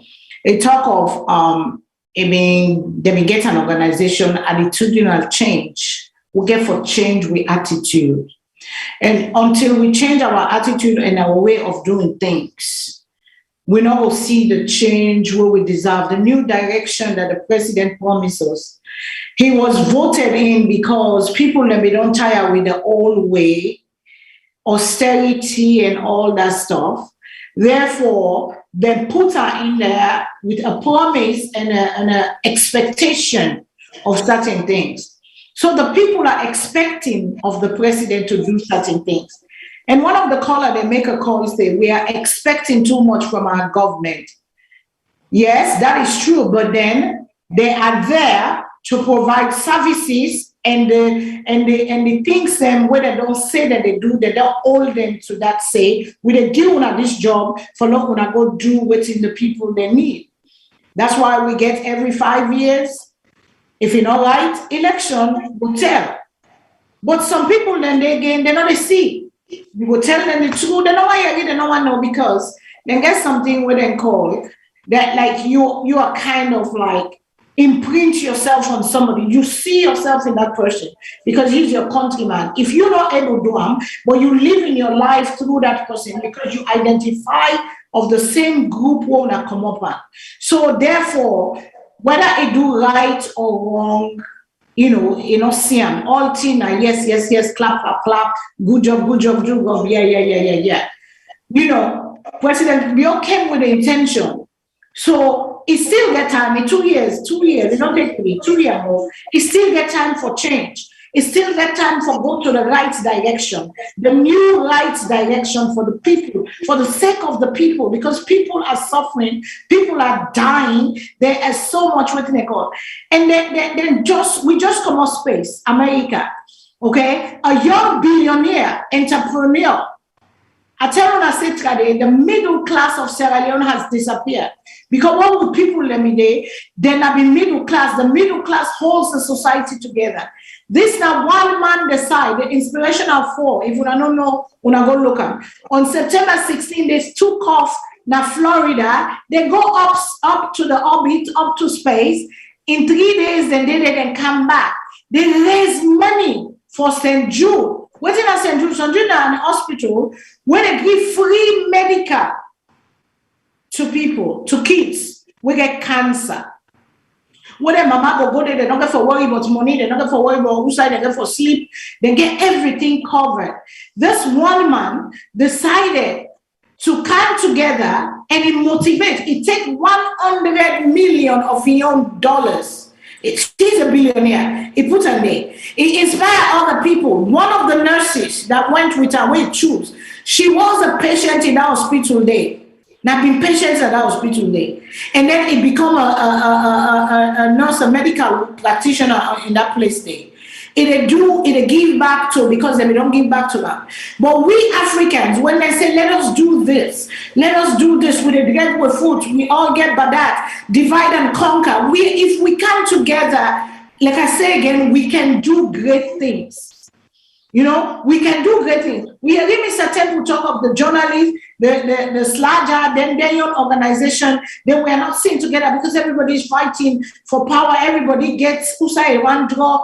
They not look at the whole. The mission is Sierra Leone. If we get that together, the mission is Sierra Leone. President Bio, in speech where he exaggerates on things them for making himself look and making country look good, but that is not the reality on the ground. Because we see, just like when I say, BBC comes and talk say, they want the women to eat 9 corporates, now 6 corporates they will afford. Now said that's now how many months ago? So now something that 9 corporates now 4 corporates and go able to afford. And then one mondo for one pikin, one mama, one papa, one man take 1, 2 mondo we go just hold them belly, malnutrition, sickness, all kinds of stuff they go on. You know, if they create a atmosphere where people are able to thrive, where building will come, where the condition will come, where people are safe, where the money go able to come. Because when you put your money in things, you want to see profit. You don't want to go for loss. But if they can make an environment, they begin build the infrastructures, they begin build life. Because there are other countries that will get factory, then third world country where they get factory, then China, then America build China. And when I heard Kamala Harris called the Ghanaian president, I was like, they're going to build Ghana. Because Ghana is not perfect, but Ghana, they put the things in place where they make other people and they look at them. Because in her speech, she said, the American business people are flocking to Ghana. That was the word of the Vice President of the Republic of United States of America. Because they're trying to do the right thing. So we can try for do the right thing, then we will see the change. But if we're not doing the right thing, we only do business as usual, because A don't do am, B for do am, C go do am next time. Whether they can turn and give, there's no continuity. Everybody's trying to score. Everybody want to be the first. There is nobody. But look at one man. He puts together 4 people, and right now they don't even what's in the money name with the Amazon Moss. If don't put 50 million or whatever, people are pouring in money. He want to get 200 million. I want raise for St. Jude. People and they pour money. People and they come outside because they have it and they're together because they see them. If they're not going for benefit for them, other people they say. So sometimes it's not because we don't benefit. Therefore, we don't want to make it right for other people for benefit. You know, and if we change the attitude, if we change our minds, I say again, the blockage of Sierra Leone, the blockage of Africa is in our minds, our heads. Until we clog ourselves, until we try to see things for how they are, if we try to put Sierra Leone force instead of party force or region force, it's okay to belong to little groups. There's greatness in diversity. But we have to, until then, like I can always say, the struggle continues unabated. But we get hope. That's why we're here. So till next Sunday, we will come to back with another edition of Social Media Review. I love you all. Remember, God is love. If you see how they shine today, not jealous me, go work on yourself. Tomorrow, the sun will be over you, the cloud will be over me. So till Sunday, by God's grace, I love you all. Let's go make the change. Let's go be that change we want to see. Let's go light somebody's world. Because it is because you have to have the heart. We then our streets they swear bombs swear. Yes, we got we ancestor team them. But we they swear bombs swear a treat while the white man is progressing, while the other world is leaving us behind. We they swear bombs swear. Sometimes they swear the bombs swear because it look like we believe in God, but they're not afraid of God. They do things and you ask them, how do they sleep at night? With that kind of conscience. We they swear bombs swear in our street, but yet they're going up space. They don't get how many million. You know, we can do it too. We can do it. But now we begin with we say. Let we be the man in the mirror. Let's look at ourselves. Let we look we say. Let we be the change. What can we do for somebody else? Not to wait till they get out of it. But what can I do to make a difference in somebody else's life? So till next week, I love you all. God is love. Fadima Mama. Salute you. Thank you again, Madam Cole, for inviting me. And thank you again to Mr. Temple. God bless you. May God preserve you because you're doing a fantastic job. I look at you, I hear you, and I see you're very objective. You're very in the middle. And keep doing it because you do the right thing. Speak for the voice because you chose a profession to speak for the people, the fourth estate. You're speaking for the people when don't get voice. And the truth, you will always sometimes find the courage to stand alone. It's hard to be talked to Usai people and not they talk to. But when you stand alone, it takes courage, it takes strength. So continue for do. Thank you again. And we will welcome you anytime. I hope so we reach out to you. We need you. You will be a blessing to the platform. Thank you very much. And good night, Fadima. Good night. Good night, Mr. Kusubu. Your last word, good night. Is he muted? He probably is muted. I don't know. He's muted. Yeah. You can say yours, Mr. Shilon. Oh, yeah. Good night, everybody. Yeah, and good night, everyone. Yeah. Mr. Temple, good night. Good night, thank you. Good night, everyone. Thank you for having me. Thank you. Thank you. Yes. Good night, Mr. Thank you so much, Mr. Temple. You don't take so much.